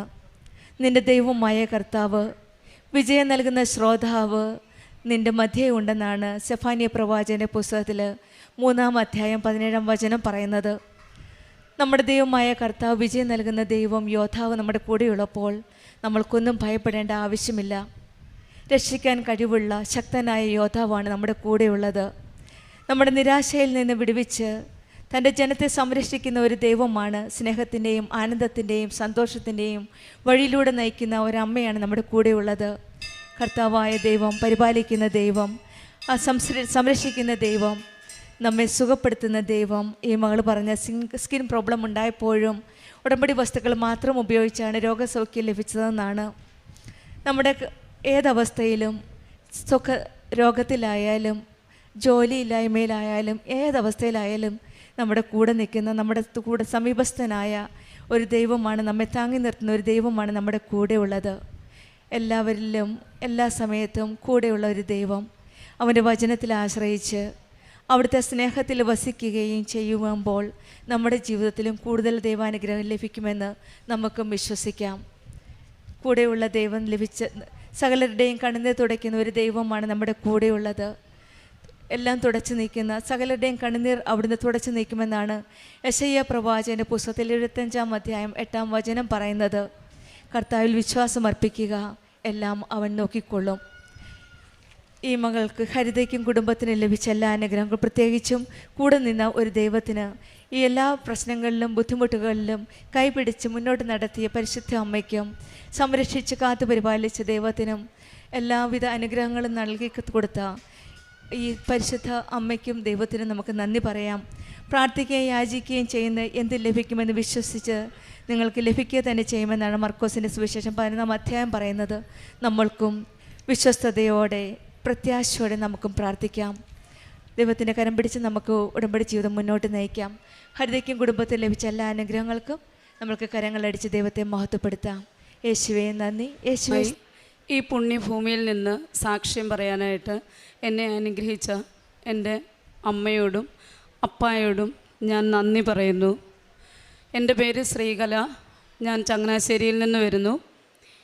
എൻ്റെ 8ാമത്തെ ഉടമ്പടി പുതുക്കലാണ് ഇന്ന് നടന്നത്. ഞാൻ സാക്ഷ്യം പറയുന്നത് 2ാമത്തേതാണ്. ആദ്യമായിട്ട് എനിക്ക് പറയാനുള്ളത്, എൻ്റെ ഇടതുകാലിൽ ഒരു 5-6 മാസമായിട്ട് പഴുത്ത് കാല് നിലത്ത് കുത്താൻ പറ്റാത്തതുപോലെ ഭയങ്കര വേദനയും പഴുപ്പും. അപ്പോൾ എനിക്ക് ഷുഗറും പ്രഷറും കൊളസ്ട്രോളും ഒക്കെ ഉള്ള ആളാണ്. അപ്പോൾ എല്ലാവരും പറഞ്ഞു ഇത് കാല് പഴുത്തിരിക്കുന്നത് ഷുഗറിൻ്റേതാണ്, തീർച്ചയായിട്ടും വിരൽ മുറിച്ച് കളയേണ്ടതായിട്ട് വരും കൊണ്ട് കാണിക്കുമ്പോൾ എന്നൊക്കെ പറഞ്ഞു. നന്നായിട്ട് പഴുപ്പുണ്ട്. അപ്പോൾ എനിക്ക് കാല് താഴോട്ട് കുത്താനേ വയ്യ. അപ്പോൾ ഡോക്ടറെ ചെന്ന് കണ്ടു, മരുന്ന് വാങ്ങി, കുറവില്ല. അതുപോലെ തന്നെ നല്ല വേദന, ചെരുപ്പ് പോലും ഇടാൻ വയ്യ. ഞാനൊരു ടീച്ചറാണ്, സ്കൂളിൽ പോകാൻ എനിക്ക് ഭയങ്കര ബുദ്ധിമുട്ട്, എന്നും വണ്ടിയിലാണ് പോകുന്നത്. അപ്പോൾ ഇങ്ങനെ ആയിക്കഴിഞ്ഞപ്പം ഞാൻ അമ്മയോട് പറഞ്ഞു, അമ്മേ ഞാൻ ഉടമ്പടിയിലല്ലേ, എന്നെ ഇത്രയും വേദന എടുപ്പിക്കുന്ന എന്തിനാണ്? ഉടമ്പടിയിലിരിക്കുമ്പോൾ എനിക്കിത് ഒന്ന് കുറച്ച് തന്നൂടെ? ഞാൻ ഈ മരുന്നെല്ലാം നിർത്തി ഉടമ്പടി തൈലവും ഉപ്പുകൂടി ഉപയോഗിക്കാനായിട്ട് തുടങ്ങി. അങ്ങനെ എനിക്ക് തോന്നി എനിക്ക് ധ്യാനത്തിൽ പങ്കെടുക്കണം, എൻ്റെ ഈ കാല് കൊണ്ടുവന്ന് അമ്മയൊന്ന് കാണിക്കണം. അങ്ങനെ ഞാനിവിടെ അച്ഛൻ്റെ ധ്യാനത്തിൽ വന്ന് പങ്കെടുത്തു. ആ ധ്യാനത്തിലെ രോഗസൗഖ്യത്തിൽ ഞാൻ കരഞ്ഞു പറഞ്ഞു, അമ്മേ. അപ്പോൾ അപ്പ വന്ന് നമ്മളെ തൊടുന്ന ഒരു അവസ്ഥ, ആ പ്രാർത്ഥനയിൽ ഞാൻ പറഞ്ഞു, അപ്പ എന്നെ ഒന്ന് വന്ന് തൊടപ്പ, എൻ്റെ ഈ വേദന മാറ്റി, എനിക്ക് വേദന രാത്രിയിൽ ഉറക്കമില്ല, എത്രയോ ദിവസങ്ങളായി കരഞ്ഞുകൊണ്ടാണ് ഞാൻ ജോലിയൊക്കെ ചെയ്യുന്നത്. അപ്പോൾ അപ്പ എന്നെ ഒന്ന് തൊടപ്പാന്ന് പറഞ്ഞപ്പോൾ എൻ്റെ ചെവിയിൽ ഒരു നല്ല പുരുഷ ശബ്ദം, ഹ എന്നുള്ളൊരു ശബ്ദം എൻ്റെ ചെവിയിലോട്ട്. അപ്പോൾ ഞാനവിടെ അങ്ങേയറ്റത്തിരിക്കുകയാണ്. അപ്പോൾ ഞാനിങ്ങനെ തിരിഞ്ഞു നോക്കി, ആരാണ് ഈ ശബ്ദം? നല്ല ഘനഗംഭീരമായിട്ടുള്ളൊരു പുരുഷൻ്റെ ശബ്ദമാണ്. അടുത്തെങ്ങും ആരും പുരുഷന്മാരൊന്നുമില്ല. അപ്പോൾ എനിക്ക് മനസ്സിലായി അപ്പ എൻ്റെ അടുത്ത് വന്നു. അപ്പോൾ ഞാൻ മനസ്സിൽ അമ്മയോട് പറഞ്ഞു, അമ്മ ഒരു പ്രാവശ്യം കൂടെ എനിക്ക് ആ സൗണ്ട് ഒന്ന് കേൾക്കണം. പെട്ടെന്ന് 2ാമത് ഒരു പ്രാവശ്യം കൂടെ എനിക്ക് ആ ശബ്ദം കേൾക്കാൻ പറ്റി. അപ്പോൾ എൻ്റെ മനസ്സിൽ ഞാൻ കരഞ്ഞ് പ്രാർത്ഥിച്ചു, തീർച്ചയായിട്ടും എൻ്റെ ഈ കാലിലെ വേദന പോകും. അങ്ങനെ ഞാൻ കാലം കൊണ്ട് വീട്ടിൽ ചെന്നു. ഞാൻ ഒരു മരുന്ന് ഉപയോഗിക്കുന്നില്ല, ഈ എൻ്റെ ഉടമ്പടിത്തയിലോ ഉപ്പും കൊണ്ട് തന്നെ എല്ലാവരും എന്നെ വഴക്ക് പറയുന്നുണ്ട്. ഇത് ആശുപത്രിയിൽ കൊണ്ട് കാണിച്ചിട്ട് അതിന് വേണ്ട ട്രീറ്റ്മെൻറ്റ്, ഓപ്പറേഷൻ ആണെങ്കിൽ ഓപ്പറേഷൻ ചെയ്യുമെന്ന് പറയുന്നു. ഞാൻ പറഞ്ഞു, ഇല്ല എൻ്റെ അമ്മ, ഞാൻ ഉടമ്പടിയിലാണ്, എൻ്റെ അമ്മയ്ക്കും അപ്പായ്ക്കും എൻ്റെ ഈ രോഗം ഭേദമാക്കാനായിട്ട് കഴിയും. ഞാൻ ഇന്നും രാവിലെ സ്കൂളിൽ പോകുന്നതിന് മുമ്പ് ഉടമ്പടി തൈലവും ഉപ്പും കൂടെ തേച്ചിട്ടാണ് എന്നും രാവിലെ സ്കൂളിൽ പോകുന്നു പ്രാർത്ഥിച്ചിട്ട്. അപ്പം പെട്ടെന്ന് തന്നെ 1-2 ആഴ്ച കൊണ്ട് എനിക്ക് പൂർണ്ണമായിട്ട്, ഇപ്പം നിങ്ങൾക്കറിയാം എൻ്റെ കാലെനിക്ക് താഴെ കുത്താൻ പറ്റും, നല്ലതായിട്ട് എൻ്റെ കാലിൻ്റെ വേദന പോയി, എൻ്റെ അസുഖങ്ങളെല്ലാം പോയി. എനിക്ക് അമ്മയോട് അപ്പായോടും കോടി നന്ദി പറയുന്നു, കാരണം അത്രമാത്രം വേദന ഞാൻ അനുഭവിച്ചിട്ടുണ്ട്. അടുത്തതായിട്ട് എനിക്ക് പറയാനുള്ളത്, എൻ്റെ സ്കൂളിലെ ഒരു പ്രോജക്റ്റിൻ്റെ കാര്യമാണ്. ഒരു 10 ലക്ഷത്തിൻ്റെ ഒരു പ്രോജക്റ്റ്. അപ്പം ആ പ്രോജക്റ്റ് സ്കൂളിൽ വന്നപ്പം അവിടെ അതിനുള്ള സൗകര്യം ഇല്ലയെന്ന് പറഞ്ഞുകൊണ്ട് PT എല്ലാം കൂടെ കൂടി തീരുമാനിച്ചു എനിക്കും സങ്കടകരമായിട്ട് അതിൽ ഒപ്പിട്ട് കൊടുക്കേണ്ടി വന്നു. ഇവിടെ ഈ സ്കൂളിൽ ഇത് നടക്കത്തില്ല, ഇതിനുള്ള റൂമില്ല എന്നും പറഞ്ഞുകൊണ്ട്. പക്ഷേ ഞാൻ ഒപ്പിട്ട് കൊടുത്തപ്പോൾ എൻ്റെ ഹൃദയം വേദനിച്ചാണ്. ഈ കൊച്ചു കുഞ്ഞുങ്ങൾക്ക് ഏറ്റവും നല്ല സൗകര്യമാണ്, തീമനുസരിച്ച് പഠിക്കാനുള്ള സൗകര്യത്തിൽ ഈ കുട്ടികൾക്ക് കിട്ടിയ ആ ഒരു പ്രോജക്റ്റ് പോകുമല്ലോ എന്ന് ഓർത്തപ്പോൾ എനിക്ക് ഭയങ്കര സങ്കടം. അപ്പോൾ ഞാൻ ഉടമ്പടിയിലാണല്ലോ, അമ്മയുടെ ഞാൻ പറയും, അമ്മ അപ്പോൾ ഇന്ന് വൈകിട്ട് വീട്ടിൽ വന്നിട്ട് പ്രാർത്ഥിച്ചപ്പോൾ അമ്മയുടെ ഞാൻ പറയും, അമ്മ എൻ്റെ കുട്ടികൾക്ക് ഇത് ആവശ്യമാണെങ്കിൽ നീ ഇത് തിരിച്ച് വേണ്ട എന്നുള്ള അഭിപ്രായത്തിൽ നിന്ന് വേണം എന്നുള്ള അഭിപ്രായത്തിലേക്ക് വരണമേ എന്ന് പ്രാർത്ഥിച്ചു.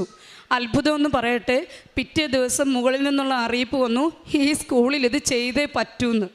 എല്ലാവരും വേണ്ടെന്ന് ഒപ്പിട്ട് കൊടുത്താണ്. എൻ്റെ അമ്മ പരിശുദ്ധ അമ്മ മാത്രമാണ് അതിന് കാരണം. ആ സ്കൂളിൽ ആ പ്രോജക്റ്റ് വരാനായിട്ട് എനിക്ക് 100% ഉറപ്പുണ്ട്. ആ പ്രോജക്റ്റിൻ്റെ എല്ലാ കാര്യങ്ങളും ചെയ്ത് നമ്മളാണ് കൊടുക്കേണ്ടത്. അപ്പോൾ അതിനും ഓരോ 13 തീം അനുസരിച്ചുള്ള ഓരോ ഇടങ്ങളിൽ കുട്ടികൾക്ക് വേണ്ട കാര്യങ്ങൾ ചെയ്യാൻ അമ്മയോട് പ്രാർത്ഥിച്ച് തന്നെ ഞാൻ ഓരോ തീമിൻ്റെ പ്രോജക്റ്റ് വർക്കിൻ്റെ കാര്യങ്ങൾ എഴുതി കൊടുത്തിട്ട് അമ്മയോട് ഞാൻ പറഞ്ഞു, അമ്മ ഏറ്റവും പെർഫെക്റ്റായിട്ട് ചെയ്യുന്ന ഒരു ആളിനെ വേണം പ്രോജക്റ്റ് വർക്ക് ചെയ്യാനായിട്ട് സ്കൂളിലോട്ട് കൊണ്ടുവരേണ്ടത്. എൻ്റെ പരിശുദ്ധ അമ്മ അതിനും എന്നെ സഹായിച്ചു. തൃശ്ശൂരിൽ നിന്ന് നമ്മുടെ സ്കൂളിന് അനുയോജ്യമായിട്ട് നല്ല ഒരു വർക്കറെയാണ് കൊണ്ടുവന്നത്. ആ പ്രോജക്റ്റ് എൻ്റെ മനസ്സിൽ കണ്ടതിനേക്കാൾ കൂടുതൽ ആ 2 റൂമുകളിൽ ചെയ്യാനായിട്ട് സാധിച്ചു. അതോടൊപ്പം തന്നെ അതിന് ഒത്തിരി തടസ്സങ്ങളുണ്ടായി, എല്ലാം എൻ്റെ അമ്മയാണ്. അതോടൊപ്പം ഈ വെളിയിലുള്ള കളിയിടം അത് ആ റൂമിനോട് ചേർന്ന് വേണം വരാനായിട്ട്. പക്ഷേ ആ റൂമിനോട് ചേർന്ന് വേണ്ട എന്നുള്ളത് വേറെ ദൂരെയുള്ള ഒരു സ്ഥലത്ത് മതി എന്ന് പഞ്ചായത്തുകാർ വന്ന് പറഞ്ഞു. അപ്പോഴും ഞാൻ അമ്മയെ വിളിച്ചു, അമ്മേ ആ റൂമിനോട് ചേർന്നാണെങ്കിൽ കുട്ടികൾക്ക് ഇതുമായിട്ട് ബന്ധപ്പെട്ട് പ്രയോജനമുള്ളൂ, അമ്മ ഇത് ഏറ്റെടുക്കണം, അമ്മയ്ക്ക് കുഞ്ഞുങ്ങളെ ഇഷ്ടമല്ലേ, അതുകൊണ്ട് അമ്മ ഇത് ഏറ്റെടുക്കണം. അത്ഭുതമെന്ന് പറയട്ടെ, അവർ പഞ്ചായത്തുകാർ പിറ്റേ ദിവസം സമ്മതിച്ചെന്നുള്ളതാണ്. അതും എൻ്റെ അമ്മയാണ് അത്ഭുതം ചെയ്ത്. ആ പ്രോജക്റ്റ് എളുപ്പത്തിൽ ഞാൻ പറയാം, അത് 2.5 വർഷം കൊണ്ടാണ് തീർന്നത്. ഏറ്റവും മനോഹരമായിട്ട് തീർന്നു. ഏറ്റവും നല്ല രീതിയിൽ അത് ഉദ്ഘാടനം ചെയ്തു. നല്ല പരിപാടികളും എല്ലാമായിട്ട് എൻ്റെ അമ്മ, പരിശുദ്ധ അമ്മ എനിക്ക് ആ പ്രോജക്റ്റ് പൂർത്തിയാക്കി പൊതുജനങ്ങൾക്കും സ്കൂളിനും പ്രയോജനപ്പെടത്തക്ക രീതിയിൽ അത് ആക്കി തന്നു. അതിന് ഏറ്റവും കൂടുതൽ നന്ദി അപ്പായോടും അമ്മയോടും പറയുന്നു. അടുത്ത ഒരു ദിവസം ഞാനിതുപോലെ ജോലിയെല്ലാം കഴിഞ്ഞിട്ട് വൈകുന്നേരം പ്രാർത്ഥിക്കുന്നതിന് മുൻപ് 7 മണിയായില്ല, പ്രാർത്ഥിക്കുന്നതിന് മുൻപ് എനിക്ക് നന്നായിട്ട് വിശക്കുന്നു. അപ്പോൾ ഞാനോർത്ത് ഫ്രിഡ്ജിൽ നേരത്തെ ഏത്തക്ക വെച്ചിട്ടുണ്ടായിരുന്നു. അപ്പോൾ ഏത്തക്ക ചെന്ന് നോക്കിയപ്പോഴത്തേക്കിന് ഏത്തക്ക ഇല്ല, ഏത്തക്ക കുട്ടികൾ തിന്നു തീർത്തു. അപ്പം ഞാൻ മനസ്സിൽ വിചാരിച്ചെന്നാൽ ചോറുണ്ണാന്നും കണ്ട് അടുക്കളയിൽ ചെന്നപ്പം ചോറും ഇല്ല. അപ്പം ഞാൻ അമ്മയോട് ഓടി വന്നിട്ട് നമ്മുടെ അമ്മയോട് പറയുന്നത് പോലെ, എനിക്ക് അമ്മയും അച്ഛനും ഇല്ല, എൻ്റെ മാതാവാണ്. അപ്പം ഞാൻ അമ്മയോട് പറഞ്ഞു, അമ്മ എനിക്ക് വിശന്നിട്ട് വയ്യ, ഇനി ഉണ്ടാക്കി വേണ്ടേ ഞാൻ കഴിക്കാൻ, എനിക്ക് വയ്യ, വിശപ്പ് സഹിക്കാൻ വയ്യ, നിനക്ക് ഏതെങ്കിലും ഇറങ്ങി വന്ന് എനിക്കൊന്നും തരാൻ പറ്റത്തില്ലല്ലോ എന്ന് ഞാനിങ്ങനെ പറഞ്ഞിട്ട് തിരിഞ്ഞ് അടുക്കളയിലോട്ട് എത്തിയില്ല. അതിനിപ്പുറം എന്നെ പുറകിൽ നിന്ന് ടീച്ചറേന്ന് വിളിച്ച് ഞാൻ തിരിഞ്ഞു നോക്കിയപ്പോൾ ഒരു കുട്ടി, ഞാൻ ട്യൂഷൻ പഠിപ്പിച്ചുകൊണ്ടിരിക്കുന്ന ഒരു കുട്ടി, അതിൻ്റെ കയ്യിലൊരു പാത്രത്തിൽ ഞാൻ എന്താണോ ആഗ്രഹിച്ച് ഏത്തക്കയുടെ പായസം, പാലും എല്ലാം കൂടി ഇട്ടുള്ള ഏത്തക്കായുടെ പായസം, നല്ല പായസം ചൂടോട് കൂടി അതിൻ്റെ കയ്യിലിരിക്കുന്നു. ഞാൻ അത് മേടിച്ചിട്ട് എനിക്ക് വിശ്വസിക്കാൻ പറ്റത്തില്ല. ഞാൻ ഓടി അമ്മ എടുക്ക ചെന്ന് കരഞ്ഞു പറഞ്ഞു, അമ്മ സോറി, ഞാൻ അമ്മയുടെ സ്നേഹം ഇത്രയും മനസ്സിലാക്കിയില്ലല്ലോ, സോറി അമ്മ ഇത് പറഞ്ഞിട്ട് ആ പായസം ഞാൻ അമ്മയ്ക്കും കൊണ്ട് കൊടുത്തു. ഞാനും കുടിച്ച് ഞാനൊരു ഗ്ലാസ്സിൽ വിളക്ക് കത്തിക്കുന്നിടത്ത് കൊണ്ടുവച്ചു. അതിൽ പിന്നീട് ഞാൻ എന്ത് സ്പെഷ്യൽ ഉണ്ടാക്കിയാലും എൻ്റെ അമ്മയ്ക്കൊരു പാത്രത്തിൽ ഞാൻ അവിടെ കൊണ്ടുവെക്കും. കാരണം എൻ്റെ അമ്മ എന്നെ അത്ര അറിയുന്നുണ്ട്. അതുപോലെ തന്നെ അന്ന് മുതൽ ഓരോരോ കാര്യങ്ങളും എല്ലാ ദിവസവും, അതുപോലെ തന്നെ ഞാൻ രാവിലെ എഴുന്നേറ്റാൽ ഞാൻ പ്രാർത്ഥിച്ച്, നമ്മുടെ ഉടമ്പടി പ്രാർത്ഥന കഴിഞ്ഞിട്ട് എൻ്റെ മക്കൾക്കും എൻ്റെ ഭർത്താവിനും ഞാൻ ഉടമ്പടിയുടെ തൈലം, വിശുദ്ധ തൈലം കുരിശ് വരച്ച് ആ ഉപ്പിൻ്റെ വെള്ളം 1/4 ഗ്ലാസ് വെള്ളത്തിൽ ഉപ്പേർത്ത് വിശ്വാസ പ്രമാണം ചൊല്ലി അവർക്ക് കൊടുക്കും. അപ്പോൾ എനിക്കറിയാം ഏത് രോഗം ഉണ്ടെങ്കിലും നമ്മുടെ വീടിനെ, നമ്മുടെ ആൾക്കാരെ അത് സ്പർശിക്കത്തില്ല. അങ്ങനെയാണ് എൻ്റെ ജീവിതം തുടങ്ങുന്നത്. ഞാൻ സ്കൂളിൽ പോകുമ്പോഴും വിശ്വാസ പ്രമാണം ചൊല്ലി നന്മ നിറഞ്ഞ മറിയമേ ചൊല്ലിക്കൊണ്ടാണ് വഴി നീളെ ആ സ്കൂളിൽ ചെല്ലുമ്പോഴത്തേക്കിന് അത് ഒരു നല്ല രീതിയിൽ എൻ്റെ പ്രാർത്ഥന തീർന്നിരിക്കും. പിന്നെ എൻ്റെ സുവിശേഷ പ്രവർത്തനം എന്ന് പറയുന്നത്, ഞാൻ പത്രം മേടിച്ചു കഴിഞ്ഞാൽ ആ പത്രത്തിൽ നമ്മുടെ വചനങ്ങൾ ഞാൻ ബൈബിൾ വായിച്ചിട്ട് ആ വചനങ്ങളെല്ലാം ഒരു ബുക്കിൽ എഴുതി വെക്കും. അപ്പോൾ ഈ വചനങ്ങൾ ഏറ്റവും പ്രയോജനപ്രദമായിട്ടുള്ള വചനം, എല്ലാം പ്രയോജനം ഇല്ലെന്നുള്ളതല്ല, ഇതിലെ രോഗികൾക്കുള്ള പ്രത്യേക വചനങ്ങളുണ്ടല്ലോ, അതൊക്കെ പ്രത്യേക ആവശ്യങ്ങളുള്ള ജോലി ആവശ്യമുള്ള വചനം, അങ്ങനെയുള്ള വചനങ്ങൾ എടുത്തിട്ട് ഈ പേപ്പറിൽ എഴുതിയിട്ട് നമ്മുടെ പത്രത്തിനകത്ത് വെക്കും. അകത്ത് വെച്ചിട്ട് ആ പത്രമാണ് പ്രാർത്ഥിച്ചുകൊണ്ട് ഞാൻ ഓരോരുത്തർക്കും കൊടുക്കുമ്പോൾ അമ്മയുടെ എല്ലാം എനിക്ക് കിട്ടിയ അനുഗ്രഹങ്ങൾ, ധാരാളം അനുഗ്രഹങ്ങൾ കിട്ടിയിട്ടുണ്ട്. ആ അനുഗ്രഹങ്ങളെല്ലാം തന്നെ പറഞ്ഞുകൊണ്ടാണ് ഈ പത്രം കൊടുക്കുന്നത്. പിന്നെ നമ്മുടെ ഇവിടുത്തെ കാശുരൂപം മേടിച്ചുകൊണ്ട് അതും കൊടുക്കും. പിന്നെ എന്താണെങ്കിലും രോഗികളായിട്ടുള്ളവരെ അവർ വീടുകളിൽ ചെന്ന് തന്നെ, ഇപ്പം ഞാൻ പഠിപ്പിക്കുമ്പോൾ ആരുടെയും വീട്ടിൽ അസുഖം ഉണ്ടെങ്കിൽ അവർക്ക് ക്രിട്ടിക്കൽ അസുഖമാണ്, അവർക്കൊട്ടും ചികിത്സ ഭേദമാവുന്നില്ല, ഞാൻ അവിടെ ഉടമ്പടിത്തൈലും ഉപ്പും കൊണ്ട് അവരുടെ വീട്ടിൽ ചെന്നിട്ട് അവർക്ക് വേണ്ടി പ്രാർത്ഥിച്ച് അങ്ങനെ രോഗസൗഖ്യം ഉണ്ടായിട്ടുണ്ട്. പിന്നെ ട്യൂഷൻ പഠിപ്പിക്കുന്ന പിള്ളേർക്കൊക്കെയാണെങ്കിൽ ശ്വാസം മുട്ടൽ അതുപോലുള്ള എന്തെങ്കിലും അസുഖങ്ങൾ വരുവാണെന്നുണ്ടെങ്കിൽ പെട്ടെന്ന് തന്നെ ഞാൻ പ്രാർത്ഥിച്ച് കഴിഞ്ഞിട്ടാണ് ട്യൂഷൻ. അപ്പം ആ സമയത്ത് നമ്മുടെ വിശ്വാസ പ്രമാണം ചൊല്ലിയ വെള്ളം അവിടെ ഉണ്ടായിരിക്കുക. ആ വെള്ളം ഞാൻ ഈ കുട്ടികൾക്ക് കൊടുക്കും, കുരിശ് വരച്ച് പ്രാർത്ഥിക്കുകയും ചെയ്യും. അങ്ങനെ ഒത്തിരി കുട്ടികൾക്ക് രോഗസൗഖ്യം ഉണ്ടായിട്ടുണ്ട്. പിന്നെ ഇതുപോലെ തന്നെ എൻ്റെ അമ്മയും അപ്പയും എൻ്റെ കൂട്ടത്തിൽ ഉണ്ടായിരിക്കുമെന്ന് ഞാൻ വിശ്വസിക്കുന്നു. എപ്പോഴും ഞാൻ എൻ്റെ 8ാമത്തെ ഉടമ്പടി പുതുക്കലാണ്. എൻ്റെ ജീവിതം അവസാനം വരെ ഈ ഉടമ്പടിയിലായിരിക്കണമെന്ന് ഞാൻ ആഗ്രഹിക്കുന്നു. എൻ്റെ അപ്പായും അമ്മായും എൻ്റെ കൂടെ എൻ്റെ മരണകാലം വരെ ഉണ്ടായിരിക്കുമെന്ന് ഞാൻ പ്രതിജ്ഞ ചെയ്യുന്നു. യെശയ്യാ 65:16 ഭൂമിയിൽ അനുഗ്രഹം യാചിക്കുന്നവൻ വിശ്വസ്തനായ ദൈവത്തിൻ്റെ നാമത്തിൽ അനുഗ്രഹിക്കപ്പെടുവാൻ ആഗ്രഹിക്കും.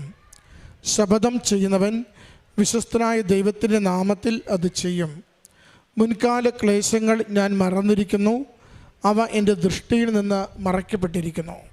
ശ്രീകല എന്ന ഈ അക്രൈസ്തവ മകൾ തൻ്റെ ഉടമ്പടി ജീവിതം എത്ര കണ്ട് മാംസം ധരിക്കുകയും അമ്മ മാതാവിനോടും ഈശോയോടും എത്ര വിശ്വസ്തതയുള്ള ജീവിതം നയിച്ചുകൊണ്ട് ഏതൊരു ജീവിത പ്രശ്നത്തെയും അമ്മയുടെ കരങ്ങളിൽ ഏൽപ്പിച്ചു കൊടുക്കുവാനും ഈശോയുടെ അനുഗ്രഹം സ്വീകരിക്കുവാനും സാധിക്കുന്നുവെന്ന് വാക്കുകളിലൂടെ സാക്ഷ്യപ്പെടുത്തുകയാണ്.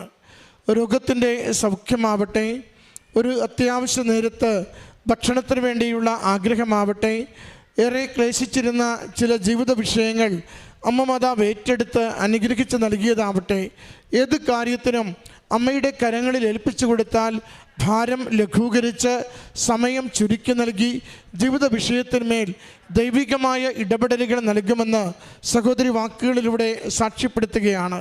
ഏറ്റവും പ്രധാനപ്പെട്ടത് അതൊരു കമ്മ്യൂണിക്കേഷൻ, അമ്മ മാതാവിനോടും ഈശോയോടും സംസാരിക്കുവാനുള്ള നിരന്തരമായ ശ്രദ്ധയും ആ സ്വാതന്ത്ര്യത്തോടു കൂടി മകൾക്കെടുത്ത സ്നേഹത്തോടു കൂടി കമ്മ്യൂണിക്കേറ്റ് ചെയ്യുവാനുള്ള കൃപയുമാണ്. നമുക്ക് ആത്മീയത ആഴപ്പെടുകയും വളരുകയും ചെയ്യുമ്പോൾ ദൈവവുമായിട്ടുള്ള ബന്ധം അത് സ്നേഹത്തിൻ്റെതാവും ഭയത്തിൻ്റെതാവില്ല. സ്നേഹത്തിൻ്റെതാവുമ്പോൾ സ്വതന്ത്രമായി സംസാരിക്കുവാനും അത് ആവശ്യങ്ങളായി സമർപ്പിക്കുമ്പോൾ അത് അനുഗ്രഹമായി വേഗം പ്രാപിക്കുവാൻ തക്കവിധം അമ്മ മാതാവിൻ്റെ ഇടപെടലുകൾ ജീവിതത്തിൽ നമുക്ക് അനുഭവിക്കുവാൻ സാധിക്കുകയും ചെയ്യും.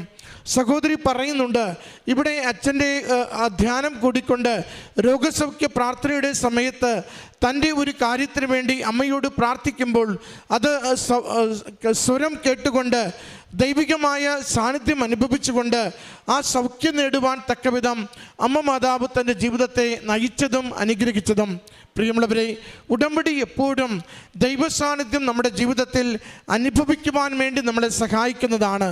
ഏതൊരു ക്ലേശത്തെയും അമ്മയുടെ കരങ്ങളിലേക്ക് അറിഞ്ഞ് ഏൽപ്പിച്ചു കൊടുക്കുമ്പോൾ എത്ര കണ്ട് അതിന് ജീവിത വിഷയങ്ങളുണ്ടെങ്കിലും അത് മുഴുവനും പരിഹരിച്ച് അമ്മ മാതാവ് നമ്മുടെ ജീവിതത്തെ സുസ്ഥിതിയുള്ളതാക്കും സൗഖ്യമുള്ളതാക്കി മാറ്റിത്തരും.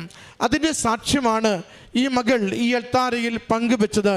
8 തവണ ഈ അക്രൈസ്തവ മകൾ ഉടമ്പടി പുതുക്കി എന്ന് പറയുന്നതിനർത്ഥം ഉടമ്പടി ജീവിതത്തെ ആത്മാവിൽ സ്വീകരിക്കുകയും ഹൃദയ സന്തോഷത്തോടു കൂടി ജീവിക്കുകയും അമ്മയ്ക്ക് സ്വയം ജീവിതം ഏൽപ്പിച്ചു കൊടുത്തുകൊണ്ട് ഓരോ ദിനവും അതിൽ മുന്നേറുവാൻ വേണ്ടി തൻ്റെ തന്നെ എല്ലാ താല്പര്യങ്ങളെയും വിട്ടുകൊടുക്കുന്നു എന്നതിനാണ്.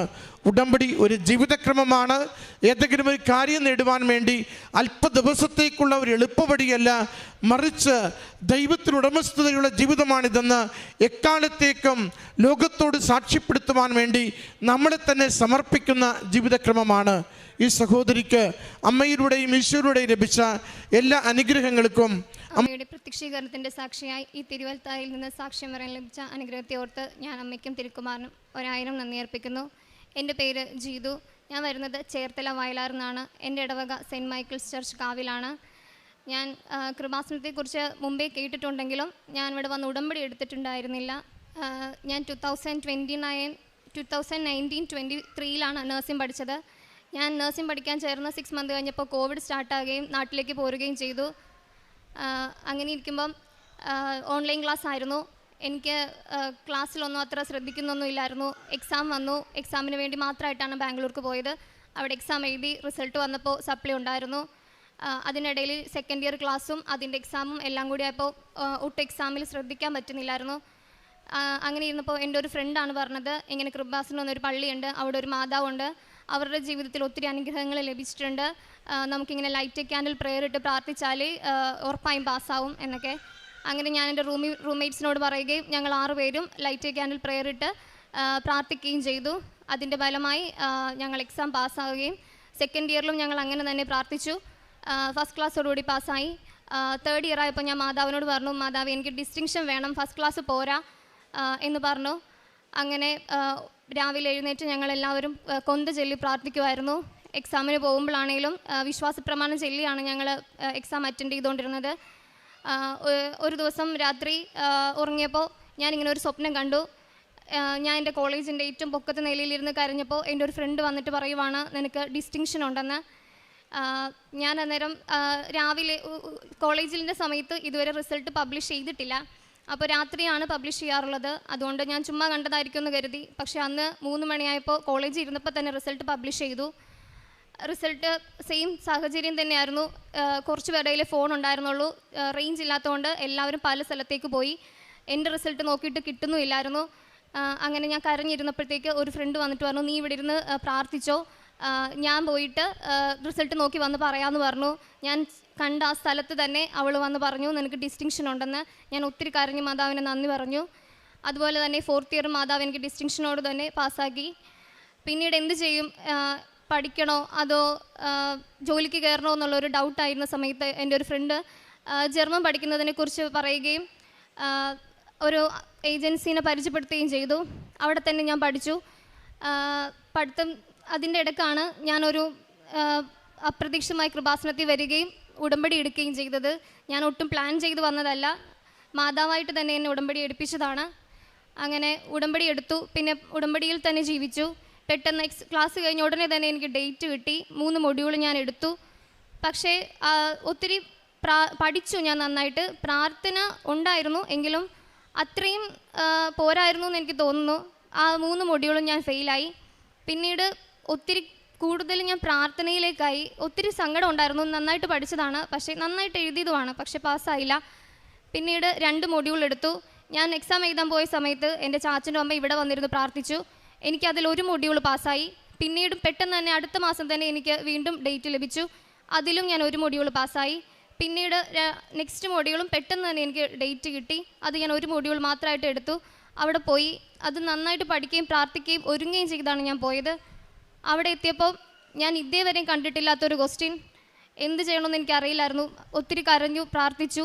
ഞാൻ പരീക്ഷയ്ക്ക് പോകുമ്പോഴൊക്കെ തൈലം നെറ്റിയിൽ കുരിശ് വരച്ച് ഉപ്പെടുത്ത് ആരും ചവിട്ടാത്ത ഇടങ്ങളിൽ ഇട്ടിട്ടാണ് ഞാൻ എക്സാമിന് കയറുന്നത്.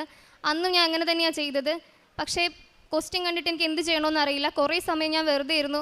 പിന്നീട് എന്തോ മാതാവിനോട് ഞാൻ പറഞ്ഞു, മാതാവേ നീ തന്നെ എക്സാം എഴുതിക്കോണം എൻ്റെ കൂട്ടത്തിലിരുന്ന്, എനിക്കൊന്നും അറിയില്ല എന്ന് ഞാൻ പറഞ്ഞു. അത്ഭുതമൊന്ന് എന്തൊക്കെയോ ഞാൻ എഴുതി വെച്ചു, ഇറങ്ങിപ്പോന്നു. വീട്ടിൽ വിളിച്ച് പറഞ്ഞു പാസ്സാവില്ല, ഒന്നും എനിക്കറിയില്ലായിരുന്നു, ഞാൻ എന്തൊക്കെയോ എഴുതി. ആ സമയത്ത് റിസൾട്ട് വരാൻ 45 ദിവസത്തിൻ്റെ അടുത്ത് വേണമായിരുന്നു. അപ്പം ഞാൻ ജോലിക്ക് കയറാം, ഇനി രക്ഷയില്ല, ആൾക്കാരുടെ ചോദ്യം അത്രയായി. അങ്ങനെ ജോലിക്കായിട്ട് പല സ്ഥലങ്ങളിലും പോയി. എനിക്ക് കേരള രജിസ്ട്രേഷൻ ഇല്ലായിരുന്നു. 1 ഇയർ ഗ്യാപ്പും ഉണ്ട്. അതുകൊണ്ട് എങ്കിലും ജോലി കിട്ടുന്നില്ല. അങ്ങനെ ഇരുന്നപ്പോഴാണ് എൻ്റെ ഒരു കൂട്ടുകാരത്തി മാതാവിൻ്റെ അടുത്ത് ഇവിടെ വന്ന് ഞാൻ ഉടമ്പടി പുതുക്കി പ്രാർത്ഥിച്ചു. അങ്ങനെ എനിക്ക് മംഗലാപുരത്ത് ഒരു സ്ഥലത്ത് ഒരു ഹോസ്പിറ്റലിൽ ജോലി ശരിയായി. അങ്ങോട്ടേക്ക് പോയി. അവിടെ ചെന്നെങ്കിലും ഞാൻ ഉടമ്പടി പ്രാർത്ഥനയും കൊന്തയും ഒന്നും മുടക്കാതെ തന്നെ മുൻപോട്ട് പോയി. കൂടുതൽ പ്രാർത്ഥിക്കാൻ എനിക്ക് അവിടെ ചെന്നിട്ടാണ് പറ്റിയതെന്ന് എനിക്ക് തോന്നുന്നു. പള്ളിയിലും പോകുമായിരുന്നു. ആദ്യത്തെ ഒരു മാസം. ആ സമയത്ത് എൻ്റെ റിസൾട്ട് വന്നു. റിസൾട്ട് വരുന്നതിന് ഞാൻ ഒരു തലേ ദിവസം എന്തോ ഞാൻ ഇങ്ങനെ കണ്ടു എനിക്ക് 71 മാർക്ക് കിട്ടുമെന്ന്. പക്ഷേ അതിനുള്ള ഒന്നും ഞാൻ എഴുതിയിട്ടില്ലായിരുന്നു. അതുകൊണ്ട് അതും ചുമ്മാതെയാണ് എന്ന് കരുതി ഞാൻ അടുത്ത ഡേറ്റ് എടുക്കാം എന്നുള്ളൊരു തീരുമാനത്തിലായിരുന്നു. റിസൾട്ട് വന്നു എന്നറിഞ്ഞു. റൂമിൽ വന്നു, മാതാവിൻ്റെ ഫോട്ടോയുടെ മുമ്പിൽ എൻ്റെ ഫോൺ വെച്ചു, തൈലവും പൂശി ഉപ്പിട്ട് വിശ്വാസ പ്രമാണം ചൊല്ലിയാണ് ഞാൻ എൻ്റെ റിസൾട്ട് ഓപ്പൺ ആക്കിയത്. അപ്പോൾ എനിക്ക് 75 മാർക്കുണ്ടായിരുന്നു. ശരിക്കും എനിക്കതിന് ഒരു അർഹതയില്ല, ഒന്നും ഞാൻ എഴുതിയിട്ടില്ലായിരുന്നു. എല്ലാം മാതാവിൻ്റെ അനുഗ്രഹം കൊണ്ടാണ് ഞാൻ വിശ്വസിക്കുന്നു. അതുപോലെ പിന്നീട് ഒരു മൊഡ്യൂളും കൂടി ഉണ്ടായിരുന്നു. അതിനുവേണ്ടി ഞാൻ ഒത്തിരി ട്രൈ ചെയ്തു. 4-5 മാസത്തോളം വെയിറ്റ് ചെയ്തു, കിട്ടുന്നില്ല. പിന്നീട് എനിക്ക് എക്സാം എഴുതാൻ പോയപ്പോൾ അവിടെ വെച്ച് പരിചയപ്പെട്ടൊരു കുട്ടി ഇങ്ങോട്ട് മെസ്സേജ് അയച്ചിട്ട് പറഞ്ഞു, ചേച്ചി ഞാൻ പാസ്സായി, ഞാൻ ഹൈദരാബാദാണ് ഡേറ്റ് എടുത്തത്, ചേച്ചി വേണമെങ്കിൽ അവിടെ ഒന്ന് ട്രൈ ചെയ്ത് നോക്കുമെന്ന് പറഞ്ഞു. അങ്ങനെ അവിടെ ഏജൻറ്റിൻ്റെ നമ്പർ വന്നു. ഞാൻ ആ കൊച്ചിനെ വിളിച്ചു. പിറ്റേ മാസം തന്നെ എനിക്ക് ഡേറ്റ് കിട്ടി. പോകാനായിട്ട് ഒത്തിരി തടസ്സങ്ങളുണ്ടായിരുന്നു. എനിക്ക് നൈറ്റ് ഡ്യൂട്ടി ആയിരുന്നു. അത് കഴിഞ്ഞ് പോയി. പഠിക്കാനൊന്നും പറ്റുന്നില്ലായിരുന്നു. ഡ്യൂട്ടി നല്ല അവേഴ്സ് ഉണ്ടായിരുന്നു. എന്നാലും എന്തോ പ്രാർത്ഥനയിൽ മാത്രം വിശ്വസിച്ച് പോയി. എക്സാമിന് കയറി. എക്സാമിനർ ചോദിക്കും, ഫസ്റ്റ് പോയിന്റ് പറയുമ്പോൾ തന്നെ നെക്സ്റ്റ് എന്ന് പറഞ്ഞ് അവർ 20 മിനിറ്റിനോട് എടുക്കേണ്ട എക്സാം 5 മിനിറ്റ് കൊണ്ട് തീർത്ത് ഞങ്ങളെ 2 പേരെ ഇറക്കി വിട്ടു. അപ്പം കിട്ടില്ല എന്ന് ഉറപ്പായി. പക്ഷേ വിശ്വസിച്ച് പ്രാർത്ഥിച്ചു. ഞങ്ങൾ 70 ദിവസം എടുത്താണ് റിസൾട്ട് പബ്ലിഷ് ചെയ്തത്. 61 മാർക്കെന്ന് ഞാൻ എൻ്റെ മാതാവിൻ്റെ ഫോട്ടോയുടെ താഴത്ത് എഴുതി വെച്ചാണ് പ്രാർത്ഥിച്ചത്. എനിക്ക് റിസൾട്ട് വന്നപ്പോൾ 67 മാർക്കുണ്ടായിരുന്നു. ഞാൻ 4 മൊഡ്യൂളും ക്ലിയർ ചെയ്തു. അങ്ങനെ പിന്നീട് പ്രോസസ്സിങ് സ്റ്റാർട്ട് ചെയ്തു. 2 മാസം കൊണ്ട് എല്ലാം 3 മാസം കൊണ്ട് എല്ലാം ശരിയാവുമെന്നാണ് ഏജൻറ്റ് പറഞ്ഞത്. അങ്ങനെ എല്ലാം പാസ്സായല്ലോ, ഇനിയിപ്പോൾ പ്രാർത്ഥന അത്രയും വലുതാക്കണ്ട എന്നുള്ളൊരു മനസ്സിലുണ്ടായിരുന്നത്. അങ്ങനെ പ്രാർത്ഥന കുറഞ്ഞു. ഞാൻ 2 മാസം വെയിറ്റ് ചെയ്തിട്ടും അവിടെ നിന്ന് കിട്ടേണ്ട ഒരു പേപ്പർ ബെഷേഡ് വന്നില്ല. ഏജൻറ്റിനോട് ചോദിച്ചപ്പം അത് വരും, വെയിറ്റ് ചെയ്യുമെന്ന് പറഞ്ഞു. ഞാൻ നവംബറിൽ ജോലിയിൽ നിന്ന് ഇറങ്ങി, എന്നിട്ടും വന്നില്ല. പിന്നീട് ഞങ്ങൾ 2 പേര് വെയിറ്റ് ചെയ്യുന്നുണ്ടായിരുന്നു അതിനു വേണ്ടി. 2 പേരും കൂടി പറഞ്ഞപ്പോൾ ഏജൻറ്റ് അവർക്ക് മെയിൽ അയച്ചപ്പോഴാണ് അറിയുന്നത് ഞങ്ങളുടെ പേപ്പർ ജർമ്മനിയിൽ എത്തിയിട്ടില്ല, എവിടെയോ അത് മിസ്സായി എന്ന്. പിന്നീട് ഏജൻറ്റ് അവർക്ക് സോറി പറഞ്ഞ് മെയിൽ അയക്കുകയും 2 ആഴ്ച കൊണ്ട് ശരിയാക്കി തരാമെന്ന് പറയുകയും ചെയ്തു. അപ്പം മനസ്സിലായി എന്തോ ഒരു തടസ്സമുണ്ട്, അല്ലെങ്കിൽ അത് മിസ്സാവേണ്ട ആവശ്യമില്ല. പിന്നെ ഞാൻ ഇവിടെ വന്ന് ഉടമ്പടി പുതുക്കാനായിട്ട് വന്നു. ഉടമ്പടി പുതുക്കാൻ വന്നപ്പോൾ ഞാൻ ഇതുവരെയും എനിക്ക് മാതാവിനെ ഒന്ന് എടുക്കാൻ പറ്റിയിട്ടില്ല. ഞാൻ അത് വെച്ചാണ് പ്രാർത്ഥിച്ചത്. മാതാവിനെ എനിക്കൊന്ന് തൊടാനുള്ളൊരു അനുഗ്രഹം വേണം. ഞാൻ നവംബർ 27 ഇവിടെ വന്ന് പ്രാർത്ഥിച്ചത്, ഉടമ്പടി പുതുക്കിയത്. ഞാൻ ഇവിടെ വന്ന് ഉടമ്പടി പുതുക്കിയപ്പോൾ മാതാവിനെ എനിക്ക് ലഭിക്കുകയും അതിൻ്റെ ഒരാഴ്ചയ്ക്കുള്ളിൽ തന്നെ എനിക്ക് എൻ്റെ ബെഷൈഡ്സ് ലഭിക്കുകയും ചെയ്തു. പിന്നീട് ഞങ്ങൾക്ക് പ്രീ അപ്രൂവൽ എന്നൊരു പ്രോസസ്സിംഗ് ആയിരുന്നു. അതിന് എൻ്റെ കൂട്ടത്തിലുണ്ടായിരുന്ന 2 പേർക്കും 2 ആഴ്ച കൊണ്ട് കിട്ടി. എനിക്ക് അത് വന്നില്ല. 2 ആഴ്ച 3 ആഴ്ചയായി 4 ആഴ്ചയായിട്ടും വന്നില്ല. ഏജൻറ്റിനോട് ചോദിച്ചപ്പം ഇതൊന്നും ചെയ്യാനില്ല, അവരവിടെ നിന്ന് അയക്കുന്നത് വരെ വെയിറ്റ് ചെയ്യുക, അവിടെ ആൾക്കാർ വെക്കേഷന് പോയതുകൊണ്ടായിരിക്കും എന്ന് പറഞ്ഞു. വെയിറ്റ് ചെയ്തു. ജാനുവരി 15-ാം തീയതി ഞാനും അമ്മയും കൂടി കൃപാസനത്തിൽ വന്നു. കുർബാനയുടെ ആദ്യം തൊട്ട് അവസാനം വരെ കരഞ്ഞു പ്രാർത്ഥിച്ചു. എൻ്റെ കൂട്ടത്തിലുള്ളവർ അടുത്ത പ്രോസസ്സിങ്ങും കഴിഞ്ഞ് അവർ വിസയ്ക്ക് വെച്ചു. എന്നിട്ടും എൻ്റെ പ്രീ അപ്രൂവൽ വന്നിട്ടില്ല. ഇവിടെ ഞങ്ങൾ പോരുന്നതിന് മുമ്പായിട്ട് ഞാൻ ഏജൻറ്റിന് എന്തെങ്കിലും അപ്ഡേഷൻ ഉണ്ടോ എന്ന് ചോദിച്ച് മെസ്സേജ് അയച്ചു. അപ്പോൾ തന്നെ പുള്ളി പറഞ്ഞു ഒരു അപ്ഡേഷനും ഇല്ല. ഞങ്ങളിവിടെ നിന്ന് പ്രാർത്ഥിച്ച് പേപ്പർ മേടിക്കാൻ അവിടെ എത്തിയപ്പോഴത്തേക്ക് ഞാൻ ജസ്റ്റ് ഫോൺ എടുത്ത് ഗൂഗിൾ പേ എടുക്കാൻ വേണ്ടി ഫോൺ എടുത്തപ്പോഴത്തേക്ക് ഏജൻറ്റ് മെസ്സേജ് അയച്ചിരിക്കുന്നു, ജർമ്മനിയിൽ നിന്ന് അവർ മെസ്സേജ് അയച്ചിട്ടുണ്ട്, നിൻ്റെ ഒരു പേപ്പർ ആഡ് ചെയ്യാൻ പറഞ്ഞിട്ടുണ്ട്, അത് ആഡ് ചെയ്യുമ്പോഴത്തേക്ക് 2 ദിവസത്തിനുള്ളിൽ നിൻ്റെ പേപ്പർ ശരിയാവുമെന്ന്. അപ്പോൾ ഞങ്ങൾക്ക് ഉറപ്പായി മാതാവ് ഉണ്ട് കൂട്ടത്തിൽ, എൻ്റെ പേപ്പർ മാതാവ് ഏറ്റെടുത്തിട്ടുണ്ടെന്ന്. 2 ദിവസം വെയിറ്റ് ചെയ്തു. ഞാൻ 22 എന്നൊരു ഡേറ്റ് ഇട്ട് പ്രാർത്ഥിച്ചു. 22 വന്നില്ല. അപ്പോൾ എനിക്ക് എൻ്റെ കൂട്ടത്തിലുള്ളവർക്ക് ടെൻഷനായി. അവരുടെ വിസയൊക്കെ ഡിസ്പാച്ച് ആവുകയൊക്കെ ചെയ്തു. അവർക്ക് ടെൻഷനായി. ഞാനും കൂടി വന്നാലേ അവർക്ക് പോകാൻ പറ്റത്തുള്ളൂ. അവരാകെ വിഷമത്തിലായി. അവർ ചോദിക്കുന്നതും വീട്ടുകാരുടെ ചോദ്യവും എല്ലാം കൂടി അപ്പോൾ ആകെ വിഷമമായി. പിന്നെ ഞാൻ തീരുമാനിച്ചു ഇനി ഞാൻ പ്രാർത്ഥിക്കും, പക്ഷേ ഇതിനു വേണ്ടി ഞാൻ പ്രാർത്ഥിക്കുന്നില്ല, ദൈവം തരുമ്പോൾ തരട്ടെ എന്നായി. ഒരച്ഛൻ എൻ്റെ അടുത്ത് പറഞ്ഞു, തടസ്സങ്ങൾ നേരിടുന്നത് നല്ലതിന് വേണ്ടിയിട്ടാണ്, ദൈവത്തിലേക്ക് കൂടുതൽ അടുക്കാൻ വേണ്ടിയിട്ടാണ് തടസ്സങ്ങൾ ഉണ്ടാകുന്നതെന്ന്. ഞാൻ അതിലുറച്ച് വിശ്വസിച്ചു. ഞാൻ വചനം എഴുതി പ്രാർത്ഥിച്ചു. അങ്ങനെ ഒരു ഞായറാഴ്ച ഞാനിങ്ങനെ രാവിലെ ഒരു സ്വപ്നം കണ്ടു, എൻ്റെ പ്രീ അപ്രൂവലിൻ്റെ പേപ്പർ വന്നു എന്ന്. പക്ഷെ ഞായറാഴ്ചയും ശനിയാഴ്ച അവിടെ അവധിയാണ്, അപ്പോൾ അത് വരില്ല എന്ന് ഞാൻ വിചാരിച്ചു.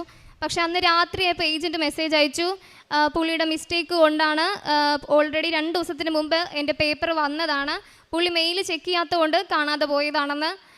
അത് ഞാൻ ഓപ്പണാക്കി നോക്കിയപ്പോൾ 21 എൻ്റെ പേപ്പർ അവിടെ നിന്ന് ഡിസ്പാച്ച് ആയതാണ്. പുള്ളി ശ്രദ്ധിക്കാതെ പോയതുകൊണ്ട് കാണാതെ പോയതാണ്. പിന്നീട് അങ്ങോട്ട് എൻ്റെ എല്ലാം പെട്ടെന്ന് നടന്നു. ഞാൻ മാതാവിനോട് പ്രാർത്ഥിച്ചത് എനിക്കെല്ലാം നോർമലായിട്ട് എല്ലാവർക്കും എടുക്കുന്ന ടൈമിൽ നടന്നാൽ അവിടെ ഒരു കൃപയുമില്ല. എൻ്റെ നോർമലായിട്ടുള്ള കാര്യമാണ്. എനിക്ക് സമയം ചുരുക്കി തന്നാൽ മാത്രമേ അവിടെ മാതാവിൻ്റെ കൃപയെന്ന് എനിക്ക് എല്ലാവരോടും പറയാൻ പറ്റത്തുള്ളൂ.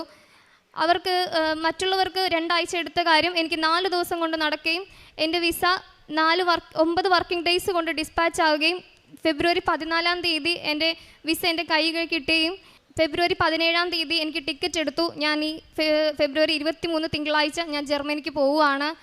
മാതാവ് ഈ ഒരു കാലയളവിൽ ഒത്തിരി സങ്കടങ്ങൾ തന്നിട്ടുണ്ട്. പക്ഷേ അതെല്ലാം പരിഹരിച്ച് ഏറ്റവും നല്ല ബെസ്റ്റാണ് എനിക്ക് തന്നതെന്ന് ഞാൻ ഉറച്ചു വിശ്വസിക്കുന്നു. അമ്മയ്ക്കും തിരുക്കാറിനും 1000 നന്ദി. പ്രേക്ഷിത പ്രവർത്തനമായിട്ട് ഞാൻ ഇവിടുന്ന് പത്രം വാങ്ങുമായിരുന്നു. ആശുപത്രികളിലും അതുപോലെ എൻ്റെ ദേവാലയത്തിലുമൊക്കെ ഞാൻ കൊണ്ടുപോയി കൊടുക്കുമായിരുന്നു. അതുപോലെ അച്ഛൻ്റെ രാവിലത്തെ ഡെയിലി ബ്രെഡ് കൂടുമായിരുന്നു. അത് ഞാൻ സ്റ്റാറ്റസ് ഇടുമായിരുന്നു, ഷെയർ ചെയ്യുമായിരുന്നു. ഉടമ്പടി ധ്യാനവും കൂടുമായിരുന്നു, അതും ഷെയർ ചെയ്യുമായിരുന്നു. കാരുണ്യപ്രവൃത്തിയായിട്ട് എൻ്റെ വീടിനടുത്തുള്ളവർക്ക് മെഡിസിൻ മേടിക്കാൻ ചിലർക്ക് ഞാൻ പൈസ കൊടുത്തിട്ടുണ്ട്. പിന്നെ ഞാൻ ഡ്യൂട്ടി ചെയ്തുകൊണ്ടിരുന്ന സമയത്ത് എനിക്ക് അസൈൻ ചെയ്യുന്ന പേഷ്യൻസിന് വേണ്ടി ഞാൻ ഏറ്റവും കൂടുതൽ പ്രാർത്ഥിക്കുമായിരുന്നു. അവർക്കൊരാപത്തും വരാതിരിക്കാൻ വേണ്ടിയിട്ടും സർജറിക്ക് ഷിഫ്റ്റ് ചെയ്യുന്നതിന് മുമ്പ് അവരെ നോക്കിക്കോണമെന്നും എല്ലാം ഞാൻ പ്രാർത്ഥിക്കുമായിരുന്നു. ആത്മീയ ജീവിതത്തിൽ ഞാൻ അങ്ങനെ ബൈബിൾ വായിക്കില്ലായിരുന്നു നേരത്തെ. ഇപ്പം ഞാൻ ഏറ്റവും കൂടുതൽ ബൈബിൾ വായിക്കുകയും വചനം എഴുതുകയും ചെയ്യുന്നുണ്ട്.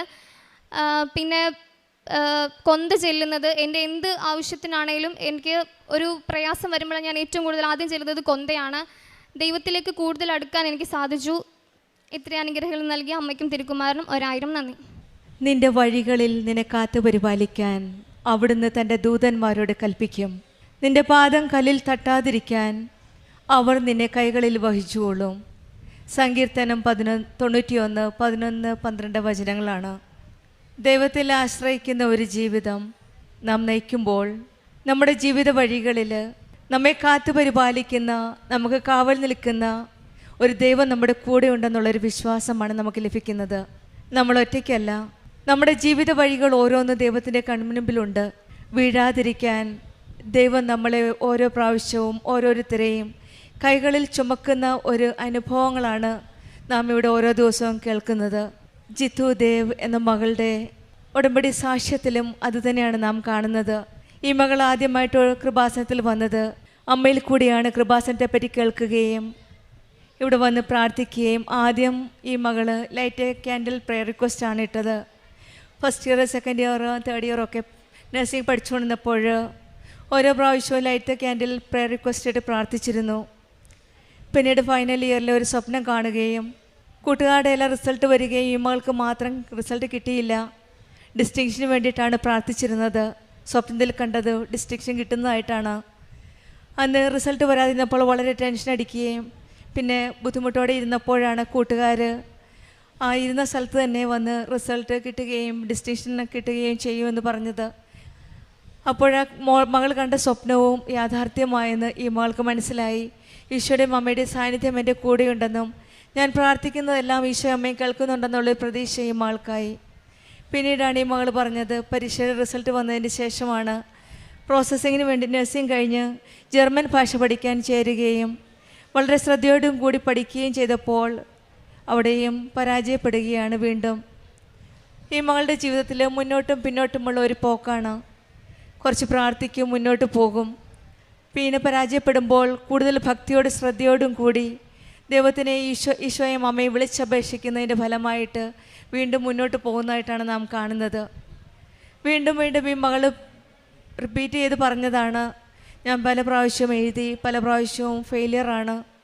പക്ഷെങ്കിൽ പ്രതീക്ഷ കൈവിടാതെ ഈ മകൾ മുന്നോട്ട് പോവുകയാണ്.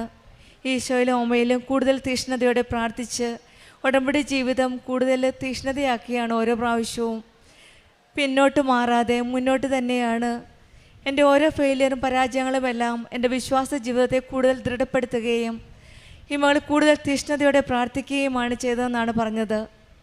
നമ്മുടെ ജീവിതത്തിലും എല്ലാ വഴികളിലും, അതായത് സന്തോഷത്തിൻ്റെ വഴികളിലും കഷ്ടതകളുടെ വഴികളിലും ദൈവം നമ്മുടെ കൂടെയുണ്ടെന്നുള്ള വിചാരമാണ് നമുക്ക് വേണ്ടത്.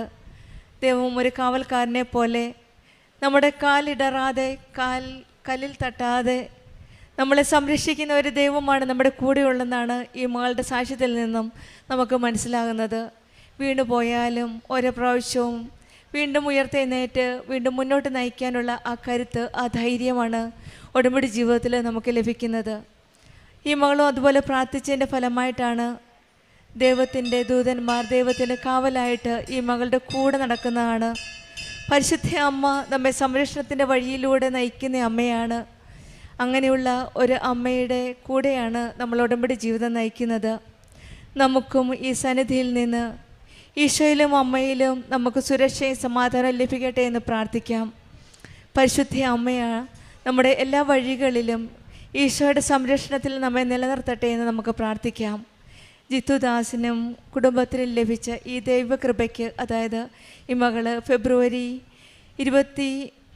23 ജർമ്മനിക്ക് പോവുകയാണ്. ടിക്കറ്റുമായിട്ടാണ് പരിശുദ്ധ അമ്മയുടെ സന്നിധിയിൽ പരിശുദ്ധ അമ്മയുടെ പ്രത്യക്ഷീകരണത്തിൻ്റെ സാക്ഷിയായിട്ട് ഇന്ന് ഇവിടെ വന്നിരിക്കുന്നത്. ഈശോയും അമ്മയും നൽകിയ ഒരു വലിയ അനുഗ്രഹമാണ്. പരാജയത്തിൽ പതറാതെ വിശ്വാസത്തോടെ വിശ്വസ്തയോടെ ഉടമ്പടി ജീവിതം നയിച്ചപ്പോഴാണ് ഈ മകളുടെ ജീവിതത്തിൽ പുത്തൻ വഴികൾ തുറക്കുകയും ജീവിതത്തിലേക്ക് മുന്നോട്ട് നയിക്കാനുള്ള മാർഗം കാണിച്ചു കൊടുക്കുകയും ചെയ്ത ഈശോയും അമ്മയും നമ്മുടെ ജീവിതത്തിലും പരാജയങ്ങളിൽ ഭയപ്പെടാതെ മുന്നോട്ട് മാറാതെ നമുക്കും ഈശോയുടെയും അമ്മയുടെയും കരങ്ങൾ പിടിച്ചുകൊണ്ട് നമ്മുടെ ഉടമ്പടി ജീവിതം കൂടുതൽ വിശ്വാസത്തോടെ, കൂടുതൽ തീഷ്ണതയോടെ, കൂടുതൽ വിശ്വസ്തയോടെ നമുക്ക് മുന്നോട്ട് നയിക്കാം.